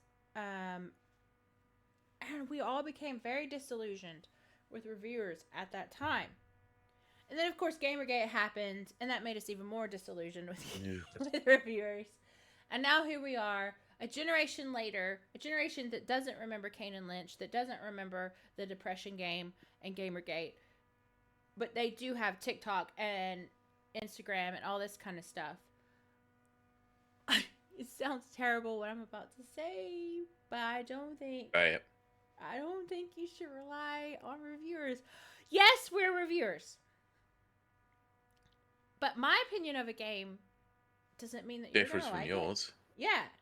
Pete and I are a perfect example. Pete and I do not like the same games. Some stuff we can kind of agree on, like Undertale. We That's a agree great to game. some extent on some. I mean, I think you were probably a bit more positive on Halo Infinite than I was. I would say I was more positive, but that's because I'm a Halo fangirl. My top 3 games... I thought the game was mildly fun, but it was kind of shit. Right. But, like, my top 3 games are, like, Halo 3, Fallout New Vegas, and something else that I can't think of right now. Pete's top 3 games are, like, Breath of the Wild, Final Fantasy VII. No, not even close. I mean, the fact that you didn't... the fact that you didn't even mention Super Mario World at number 1 is disgusting. Get out of my sight. But you see my point. Pete and I are vastly different. We're coming at vastly different point of views. Mm-hmm. I'm going to say this again. We are reviewers. Don't rely on reviewers to choose your games. So if Marvel Rivals, if you play it and you like it, okay, that's great. If you play it and you don't like it, that's okay too. I'm really annoyed that they did that. Put that clause in there. Brent says you can probably guess my top 3. Warframe Season 1, Warframe Season 2, Warframe Season 3. No, I'm joking. No, Forza's in there. Forza. No, I'm joking, of course. Yeah. But my point being this. I know we've had a very short show, but for our 200th episode, Pete, we're almost like done. I know. But don't rely on reviewers. Because reviews are influenced by various things. Unless you want to try independent markets like, Rapid Reviews, where we're not influenced by anyone. Or Mag's TNGC on Tuesday nights, where you can go and see the trailers of the games and judge for yourself. True. Cincha says that's why the after show will go for 4 hours. It might. I'm not going to deny that. Maybe. But yes, Pete, do you have any more for our 200th episode? Nope, that's all the news stories we got for this week. Okay, that does make an incredibly short show, but we knew it was going to be short. Yeah, but we do have to talk about this one thing, Pete. Do you want to talk about it? It's going to be fun. We're going to be there. This really hot guy named Mags is going to be there. Pete, do you want to talk about this hot guy named Mags, or do you want to talk about the event that he's going to be at? I don't know what you're talking about. I have no clue what you're doing. Yeah. Oh, you mean that convention, that independent convention that should be promoted and supported because we're lacking in independent. Well, we're having a stream of independent conventions Yeah, coming up which called is Timeless Gaming Convention. Yes. So, Timeless Gaming Convention, August the 14th in Arcade Club in Bury, Manchester. Be there or BL7. L7. That's an old reference, Oh yeah. my There you go. gosh. That's so old. We are old. I know. I know. That's why I said it. Anyway, so yeah. Well, I need to talk to you about travel arrangements for that anyway at some point. But yeah, we're going to be there. A few of the community are going to be there. Mags's community is going to be there because he's running, running the event, I guess. So I guess. please go and support a fellow creator and their ventures in creating a good show by using Rapid24 at checkout for 15% off your tickets. Please, just one, at least one. One. I really want to look cool in front of Mags. He might not think I'm cool. Maybe. I don't know. So buy a ticket and use our thing. Because I want to look cool. And then it says, do you have something else to say? Also, Kylie, when's your show so I can fly to NI? Stay tuned. You meant the rock band, right? Yes. Yes. That's totally what we meant. Oh yeah. I'll get into that in a minute. Okay. It'll be part of the closing. So. Okay. But anyway. That is like, please show up. First of all, we'll be there. I will be awesome. So you know you're going to hang out with me. I may be in cosplay. I don't know. I have like 3 costume changes I'll be doing on the day. And you'll definitely be drunk. Oh, 100%. There's no doubt about that. And some of the people that are there, I've hung with before and we've done crazy things. Like Rowan. So expect crazy, insane things. Yes. Which will be fun to watch. That I won't remember, so please videotape. But also use the code so that I can look really cool in front of the guy that's like promoting it. His name's Max. I want him to think I'm cool. And then there's an Akuma patch, Pete, in 3 days. Max says, "Oh, FFS." Really? Really? I didn't know Akuma was coming out in 3 days. It just says, oh, I'm there Dang, for it, by the way. You're really selling it to me, Kylie. Sinjo, I'm not kidding. If you did set aside time and money to show up to this, you would not regret it. Yep. Exactly that, Sinjo. Film me doing effed up S. I won't remember. Exactly. It will happen. I guarantee it. First of all, I'm going to arrive. Let's talk about me for a second. I'm going to arrive in an electronic t-shirt that says Mag's #1 fangirl and then also has Mag's face on it. And then I've been requested to wear a Lady Dimitrescu cosplay, so we know how that's going to turn out. And then I've been requested to wear a costume with my fellow co-host on another podcast, Jenny. So, expect costume changes, expect lots of drinking. There's also video games you can play, like 4 levels. There's some legendary panels you might want to watch, but who cares about that? And of course, I'm joking. Obviously, you care about that. Yes, Nana says that's going to be insane. It is. I'm joking. You're going to love it. But, Pete, would you like to talk about your podcast? Yes. So I do, for those who don't know, I do another podcast called The Never Watchers with my pal Kurt Lewin. We recently came out with the Echo episode. Ooh, things got spicy. Ooh, I'm excited. Very cool. Things got a bit spicy. Nice. Next up, we are covering June Part 2. Ooh. So, yeah, that's with previous guests and returning guests for the Never Watchers, Gadget and Stig from Modern Escapism. Yes. So, yeah, can't wait to watch that again. Oh Oh, or that's watch good. watch it for the first time, because Yeah. it's gonna be fun. But yeah, that should be out soonish. Don't know, can't remember when we're due to record that one. Interesting and excellent. Citra says, don't forget about that caber tossing exhibition with Mags as the log. Yes. Poor Mags. Oh, there's Anyway, so much. let's yes. take a moment, because obviously, we got through the news, we did We a did. few things, and talk about how the fact that we got to 200 episodes. This I is know. ridiculous. It's insane. It is absolutely insane, Pete. What do you have to say about it? Because I have a lot to say about it. What the fuck is wrong with all you weirdos? No, I'm kidding, of course. Yeah, I can't believe we ever made it past episode 3, to be honest. I mean, technically, as in the technical behind the scenes, yeah. How the heck did we make it? I mean, from the fact that the first episode I wasn't even sat on a chair using a headset, and in my parents' their room, to where things have come now, where yeah. I'm sat in a spare room in my own house with a microphone in front of my face, and there's still technical issues. We come so far.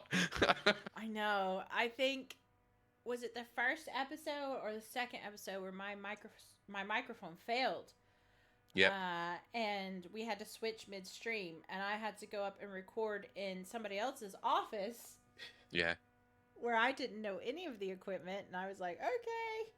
That was quite funny, but that was back when we were just doing audio only in the middle of the day and all that.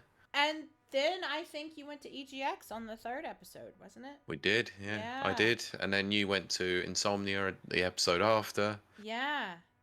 Oh, which is why I brought it full circle with the Insomnia story. Exactly. I called it back then. I still call it now. Cincho says, big cheers, guys. Doing this for so long is a heroic feat. Thank you so much, Cincho. But we only do it because you guys hang around us. I don't know why you hang around us. Yeah, mostly which is why I said, what the hell is wrong with you guys? It's probably because I drink a lot. It might be, yeah, but obviously the support that we've had since we've moved it to a live show on Twitch has been amazing, Yeah. Putting it out on YouTube and all that. It takes up a lot of time, a lot of effort for one of us. No, I'm kidding. For both of us, because it used to be the case that we spoke every week and organised everything. It was, considering we don't take any money off of this, we actually spend money doing it. Yes. We do it actually because we give a shit. We do it because we care and because we love what we do. Abso-freaking-lutely. Yeah. And like I said, I've said it many times. I said it on I think I said it on the EGX episode, or the WSD episode. Sorry. Oh, yeah. I've made some good friends out of this podcast, including yourself.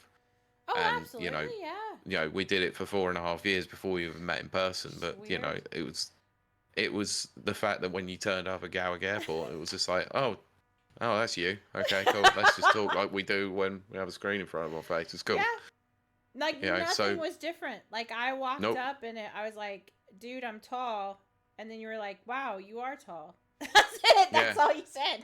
And that was it. And then I was just like, sorry, didn't notice you there. I was listening to Gaming Metal. And it was like, yeah, cool, sweet. Okay. Yeah, that's very typical for you. Yeah. Yeah, it was great. So it was weird. It wasn't weird at all. So yeah, you can do a podcast with someone for 4.5 years. Cincho, the funny thing is, I didn't walk up with a glass of wine just because there wasn't any on offer. But as soon as we got to WASD and I found out that there was wine, I did partake. Cincho, if you're bored and haven't listened to the WASD audio only episode, I'm drunk as if. I am not only am especially on that third day, Jesus. Not only am I drunk on wine, but my girlie was there, my best girlie, Amber, who has also followed us, by the way. Amber was there, and she gave me a water bottle full of vodka. Kindred spirits. Yes, absolutely kindred spirits, like down to our genetic code. We are 100%. She is my girlie. She had my back. I drank vodka. So that whole episode, I am drunk as a skunk. I know you are. But yeah, it's It's crazy, really, but Yeah. we aren't going anywhere either. We're enjoying doing this far too much. It's Oh, like I said, absolutely. it takes up a lot of our time, but It does. it's But worth it's worth it. Brent Especially says, for some of these savage comments that we get I sometimes. know. Brent says, is that what it will be like if you meet me? You're tall, then carry on. Yes. Correct. It's literally how it Absolutely. is. Yeah. Yeah, it's been amazing. It's been an amazing trek. And I mean, to not state the obvious, but I am going to state the obvious. Like, obviously, Pete and I, for 4 years, Pete has pulled me through some dark times. I've been there with Pete through some dark times. We've been through a lot. And actually, without Pete, and yes, I know Mike Tindo, friend of the show, best friend of the show, gets a shout out for this. But without Mike and then Pete, I mean, I would not have met Max. Yes. So there you go. And then our community and Max's community would not have merged. Correct. It just says Mike. And then sick. I need to catch up on that. I'm drunk as a skunk, but you can't tell. I listen to it. I am a professional. Go away. It's amazing. I'm so good. Max says congrats on 200 shows. Yeah, it's crazy. I didn't think that first day that we would be sitting here 4 years later at episode 200. No, neither do I. I thought it would have fizzled out after a while, but I didn't think that. But I did. No, like Kylie said, we both helped each other through some pretty tumultuous times, let's say. So, it's like I say, I can't say it anymore. Made some friends out of this, So Joe says we do like merging I know. around here. I know. No, it's been a great ride. It has been. And we hope that you guys have enjoyed it. And we hope that you've enjoyed that we switched to a live format. As well. I think I enjoy it a lot more actually as well. I needed this because it came at a time in my life where no lie, I was very depressed. I didn't get out of bed. When Pete said, let's try it on Twitch, I had to get out of bed. I had to put makeup on. I had to sit in front of a camera. And you can watch from that first episode up till now, you could tell I was depressed. And then I just kind of blossomed. Got through it. Yeah. And I could only have done that with Pete and our community. Because it was a very rough time in my life. And now here we are. And of course. It's great. Yeah, but let's just take this moment to just thank the people that got us here along the way. The people that obviously helped out in the contribution of the show. Obviously, Overlord Mike. Yes. His support has always been there for us. More applause. Lets us do as we want. Yes, as we he do. Does. He does. Which is quite unusual. I still have to send him his hoodie. I know. Yeah, in the Rapid Reviews community, of course. But other than that, it's like every person who's contributed to the show in any way, whether or not it's been a viewer or watcher across the way, doesn't matter how. Your support is always appreciated. Absolutely. The people who've physically contributed to the show by coming on as guests, so Nana, Brent, Mags, who are currently in our chat. Oh, Brent, now I am the one having a bad time with the move. Thanks for the distraction. Now, that's another thing I do want to say is thank you to everyone, and basically every one of you have said at one time or another our constants. Thanks for entertaining us. Thanks for the distraction. Thanks for whatever. Thank you for that because it gave us a reason to keep going. Because for me, and I've never hidden this, I love entertaining people. My absolute favorite thing is to make people smile, to make people laugh. I live for that. And then when you guys in chat or you leave comments on YouTube or I hear from you guys and you're like, I laughed so hard, I wet myself. I feel like I have done it. I have achieved nirvana. So some other thanks, obviously, like to the people who've been on. I'm trying to remember everyone that's been on. It's quite tough, obviously. Had so much. Mike Tendo, everyone Leon in our chat has been on. Except Danker. Danker's the only one who hasn't been on. Sencho, of course. Yeah. everyone has basically Yeah, been on. they've all been on. We get as many people on as we can, and we give Yeah. everyone a voice, and we've always had that. We have differing opinions, but actually everyone deserves to have a voice. Whether or not along the way you've decided that you don't want to talk to us, that is fine. Although, We'll say thanks to Daryl and to Lewis as well, you know, Kieran. Brent's not wrong. We do thank Kieran for his time Yeah. on the show. But Yeah. you know who has been on the show the most more than anyone? Mike Tender. No, Mags. Mags has actually eked out Mike Tindo by 1. Wow, okay. Only if you count Happy Hour. Which I do. don't. I don't. It was an unofficial offshoot. Ah, yes. It just says hashtag Yeah. Fan Mags. No! Nana says, it has been really fun to know you for as long as I have. And it's been listening. Nana, I've known you since you were 17. Because Nana and I worked at a different product. We worked at Game Savvy together.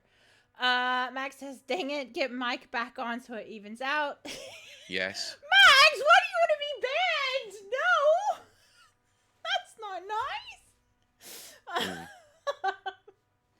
But yeah, just to continue, obviously, yeah, thank you everyone. Really do appreciate it. And special, I would say special thanks. I'm getting to that, Nana.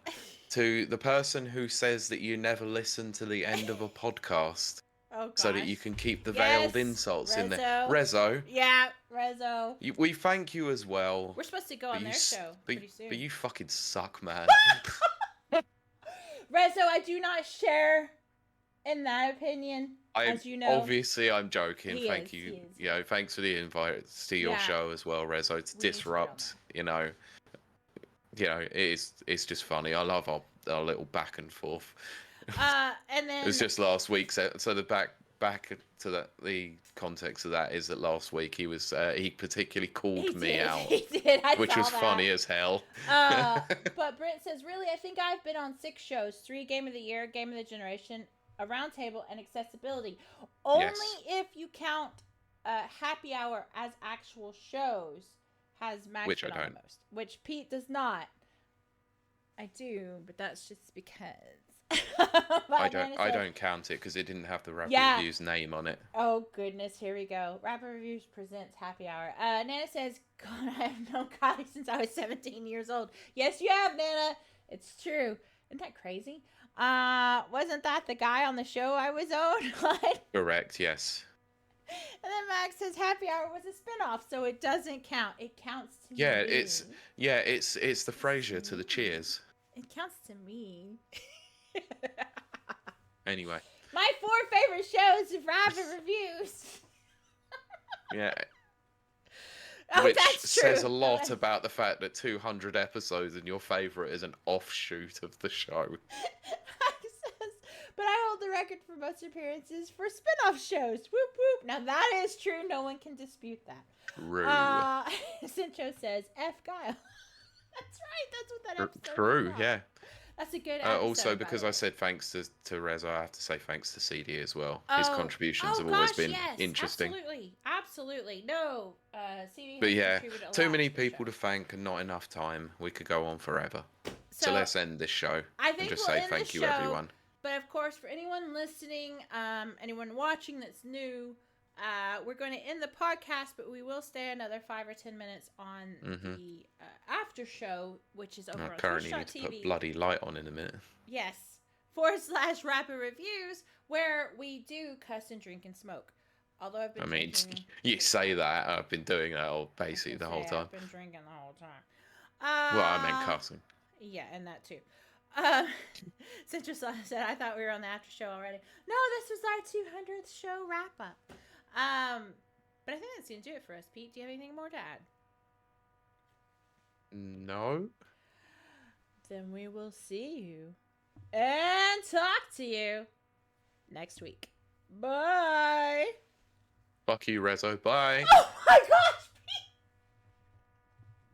You can't end our show. Rezo, it's not true. No.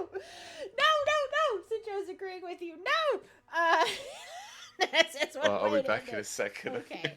Oh my goodness. Nana says, happy 200 episodes. Thank you so much, Nana. You've been there practically from the beginning. Yes, for those who don't know, Nana and I worked at another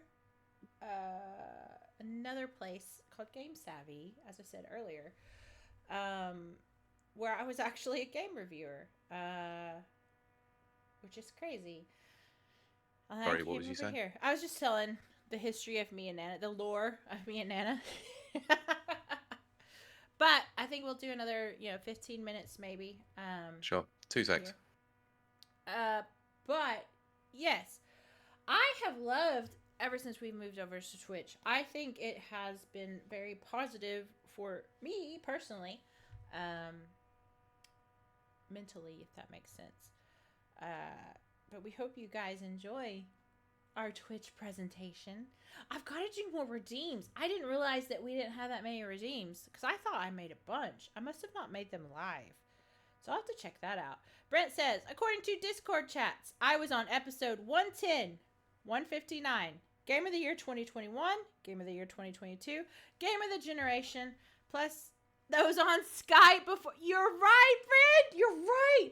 Before adding video, which is at least episode 64, if not more. Yes, you are correct. Brent does hold the record, because you're right. The pre-Twitch episodes you were on, that is true. Cincho, I think we can make a pretty penny on Kick with those videos you were talking about. It's possible. Possible. Hashtag unban Mag. Well, I agree with that. I kid you not. Look, I don't knock anyone for their hustle. You do what you gotta do. But I signed on to Twitch earlier, and it was a girl who was like, I'll do jumping jacks in the shower. Now, again, I'm not faulting her. That's great. And she had like 6,000 viewers at the moment. That's cool if that's what you want to do. But it's just kind of like, why can't I do that? No, I mean, I wouldn't do that. Wow, that came out wrong. That's not what I meant. Why can't I make money doing something as easy as that? Holy crap, I would not do that. Ever. But, just like what? Why? Citrus says, no, Max says, sorry, I couldn't type in chat. I was banned. Who was banned for what? Max is banned because Cincho banned him. Brent says, I am confident Max will overtake me soon. Maybe not. Maybe not. Possibly. We do a happy hour when Pete gets married. I need to possibly talk to you about that at some point anyway.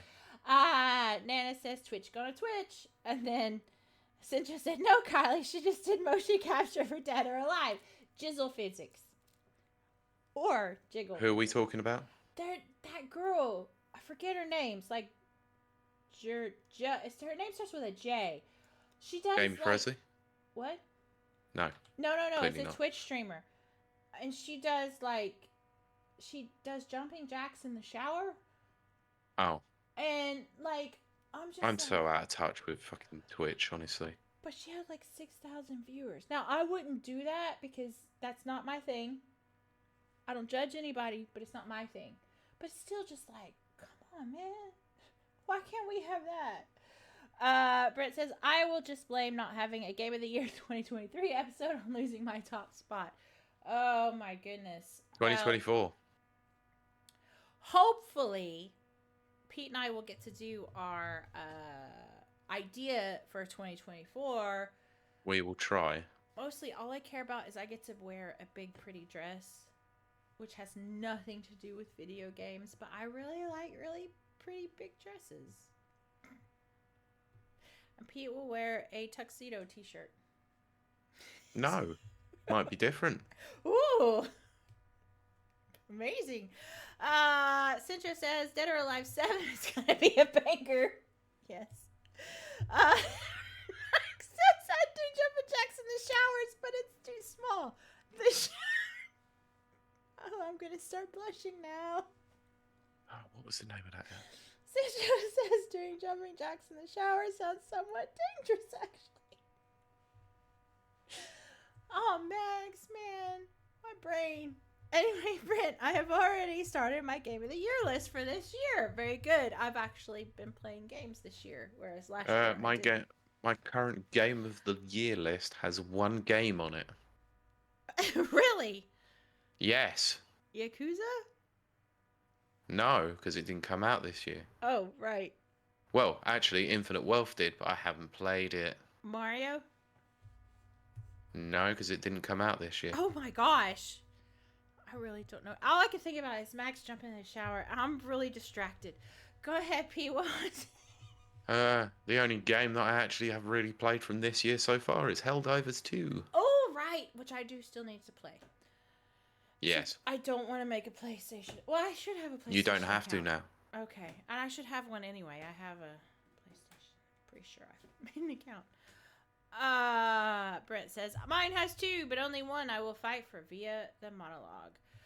Max says, my Game of the Year list consists of The Last of Us Part 2, Remake 25th Anniversary, 70th Time Released Edition, and nothing else. Nice.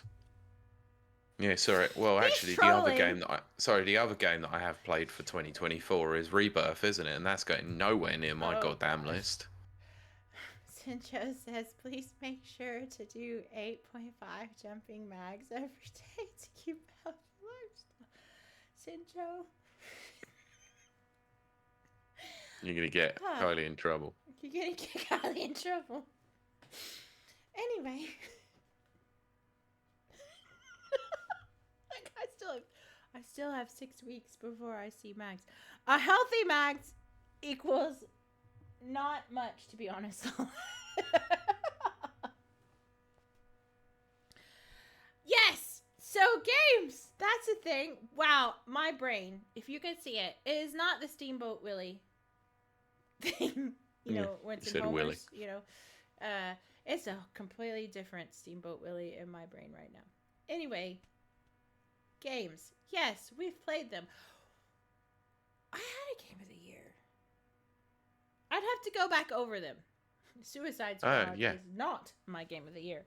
In other news, officially moved to the new apartment on Wednesday. Excellent. Hooray! That's After the crazy story you posted up, I'm glad. Yes. Very and the crazy addendum to the story that you also included. It's true. That is a wild ride. Yeah. Absolutely. I thought my house move was outdrawn. I really got... This is going to sound terrible. I got off easy, but I'm talking about my house. Max says, Suicide Squad will not be in my top 10. Neither will Alone in the Dark. But Max, we play it together. Doesn't that mean anything? No, it is a terrible game. No. So my Game of the Year is a cheat Hades 2. Have you Because it's out on early access, so it's technically not fully released. Right. But if it made its first appearance this year, it can be counted.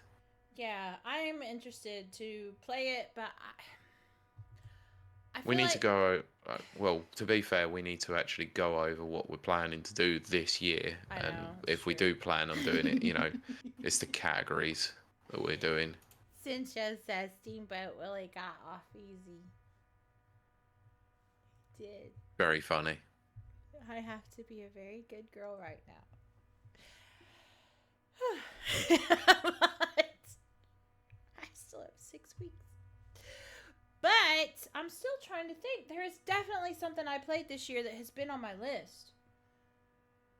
Oh, I know what it is. It's Pacific Drive, which is still not That's at the what top. I was going to say, yeah. It's not at the top of my list. It's still on there. Yes, Brent, we're doing a little bit of a restructuring show. I was kind of hinting at it with Pete wearing a tuxedo shirt and me wearing a big fancy ball gown. Like I said, it's not a tuxedo shirt. Might be different. Ooh, I'm excited. So yes, you will have to nominate for categories now. Cincho, OMG, I want to play Pacific Drive so badly. It's actually, okay, so I played it and then I got very, very frustrated at a certain part because I had played 3 hours and I got killed and I was just like, I'm done. I'm done with this game. Well, come to find out, you can make settings like adaptive type settings or whatever. And Yeah. I was able to get all of the stuff I worked so hard for the 3 hours and then move on. And it's actually a very enjoyable game now. I'm really into it. Mag says Prince of Persia: The Lost Crown is on my list, and I'm not saying anything else. Yes, I want to play that because I watched Mags play it. It seems like something. Pete, it seems like your absolute game. It is a side-scroller platform. It's it falls with the unfortunate problem of being a Metroidvania. Don't deal with Metroidvanias very well. I will have a look at it. Have a look. Because I've been waiting for a discount on it. It is definitely up there of wanting to try. But one of my potential Game of the Year contenders is actually coming out in a few days. Ooh, is that the door? Paper Mario 1000 Year Door remake, potentially. It is out in a few days. No, it's one that I didn't expect to be anywhere near my list until I played it at WASD. Ooh. Iron Hearts releases on the 23rd of May. Oh, wow. It's 23rd of May. That's crazy. Same day as Mario 1000 Year Door, but you know. Same day that Mags is playing. Oh, I forgot. Oh, the army game. Zombie. Oh, okay. Army. Oh, Zombie Army. That's it. Since this is ball gown, yes. No. At least I will be wearing a ball gown. Brent says, see, accessibility helps all players, and he is absolutely You're not wrong. correct. Yeah. But I actually did not realize how much until WASD, and we saw a lot of games that had, well, even, you know what? I say WSD, and yes, since it's this why you, Kylie, Max has to wear it. If Max wore my pink ball gown, I would be thrilled to death. But he was playing the crab game. Oh, another Crab's Treasure. Yeah, and they have accessibility options on there. That game looks sick, by the way. It's definitely something you would like. Again, it's supposed to be a Soulsborne game, but it really comes across more as almost a platformer in its own way, in that it's not a side-scrolling platformer, no. Yeah, it was one of those ones where I was like, I was enjoying what I was seeing, and I was like, I'm gonna stop watching this now because I think I might want to actually play it. But it does have an accessibility no, see, here's the thing. I do have to brag on Max. I'm sorry, but I have to. He got to one of the bosses, and it took him, it did take him half an hour, yes, but he effing did it. Oh, wait, no, I can cuss now. He fucking did it. He decimated this boss, and then we find out he was on the hardest setting. Nice. So he beat this boss on the hardest setting, and then found out there was the... Yeah, he said I raged like a motherfucker. Yes, go watch the excerpts from that, because he was raging. And then we found out about the accessibility options where you can just become a gun and one-shot kill everything, which is cool because you can experience the story. And yes, I did think of Brent as soon as I saw that. Not that Brent will want to turn into a gun, but it was the accessibility options that were available to everyone. Whenever there's accessibility options, my immediately thought is Brent and his wonderful monologues on our show. And this was one of them. I think that was a fabulous option, but exactly said Joe, the dream of every American. It's your constitutional right to bear arms. It's true. But that was entertaining to watch Max defeat that boss, and then to later find out it was on the hardest setting. That is quite funny, to be fair. Cincho says, the game looks so cool, but weapon durability turned me off immediately. Yeah, I'm not a big fan of weapon durability myself, but... Yeah, it sucks ass. Yeah. Cincho says, that's my right to turn into a gun. Yes. It's hilarious. And then the It is my right to go into the woods and run around with bare arms. It's true. But the walking animation while the crab is basically a gun, his gun is his shell, it cracked me up. I was getting the giggles so bad. I So didn't see that far, so I was like, go yeah, it'll try be. that. And like Brent says, it is free on Game Pass right now. I may actually go play it so I can, see if it's going to be in my top 10 for the year. Um, I've played quite a few games this year, but I do think Pacific Drive is probably so far the leader, but it's not at like a number one spot, but it's up there. Got the rest of the year, Cintra says I'm probably on some secret service list in Germany now. Probably. It's all right because apparently I need a license for everything in this country. Yeah, but I like that. I know here in NI, Northern Ireland, you can have as many guns as you want. You just have to get approved for it. I love that. I think that's great. Yeah. I like it. But No, I mean you can't do anything in this country without a license. I mean it's one of those things become a bit of a meme. It's like, have you got a license for that license? yes, that's true.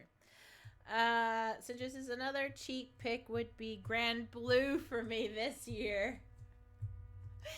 Oh dear, more fighting games. Oh really? Brent says South Carolina just passed an open carry law. That's a crazy thing for people who aren't Americans. Texas has open carry as well. It's where you just like carry your gun out in the open. Go to the grocery store and you got a big old gun strapped to your butt. And you're like, okay. People wonder why I moved to the UK. But, of course, the thing that I always want in games is more guns, more blood. But that's in games. That's my thing. Give me more guns, more blood. But I think that's going to wrap it up for us. Yeah, exactly. Cintra says that's mega insane to me. Yeah, it's insane to anyone who is not an American. Or possibly, I think, Israeli, they carry open carry guns. And maybe some South American countries. So, that's a thing. But I think we're going to wrap it up. Unless, chat, you want to throw anything at us? Any questions or anything you want to discuss before we wrap this up? Because I'm all out of wine. I'm so lost without you. Do. That's a song, Pete. Did you know that? No shit. Yeah. But anyway. So just said I'd like to discuss some stock market options real quick. You know what? I'm actually forbidden to discuss stock market options. I would be done in for insider trading. That's not a joke. That's not a lie. I absolutely cannot talk about stock options. Isn't that funny? Funnily enough as well, I'm not going to divulge much about my job, but I Yeah. also cannot either. See, that's so crazy. It's stuff you don't even think about. And yeah, like I can't. Yeah, well, it's due to the rampant corruption that is used on manipulating stock. Yeah, which it is. When you find out how the stock market works, it's all. It's also the fact that there's a lot of money laundering involved in it. Yes, there is. Yes, there is. Yes. But yeah. Fun. So I guess we're gonna wrap it up. I guess so. But we do thank you guys for hanging around. Because I mean, like, 200 episodes. 200 frickin' episodes. Like. Why? No, thank you. That's what I have to say is thank you. Yeah, thank you, but you mental people, why? Absolute mental bananas. And here's to 200 more. Anyway, thank you so much for joining us. Yeah. We're going to end it now. We hope you have enjoyed this. End it now. Yes. I'm going to go eat food because I have not eaten today. That is a terrible idea. And I have to weigh in the morning. Yeah, I actually had a really weird dinner earlier. Oh, what'd you have? I had something that was just north of north of the border from you usually. Oh, what's that? Poutine. Ooh, I do like poutine. Ooh. Good. It's good. For people who don't know, that's gravy and chips with. It's got cottage cheese. Did you have cottage cheese or just a gravy and chips? Well, I had gravy. Uh-huh. But obviously, usually it's cheese curds, isn't it? Yeah. So I had mozzarella. Ooh, that would work too. Oh, I'm so hungry. It just says Putin. Yes, he had No, Putin. poutine, not Putin. But, yeah, ban. Hashtag ban Putin. Yes. Yes. And he says, take care, peeps. Much love. Thank you so much, Sincho. Thank you for everyone who subbed tonight and who got us on the hype train, which was Sincho and Banker and Mags, and then me.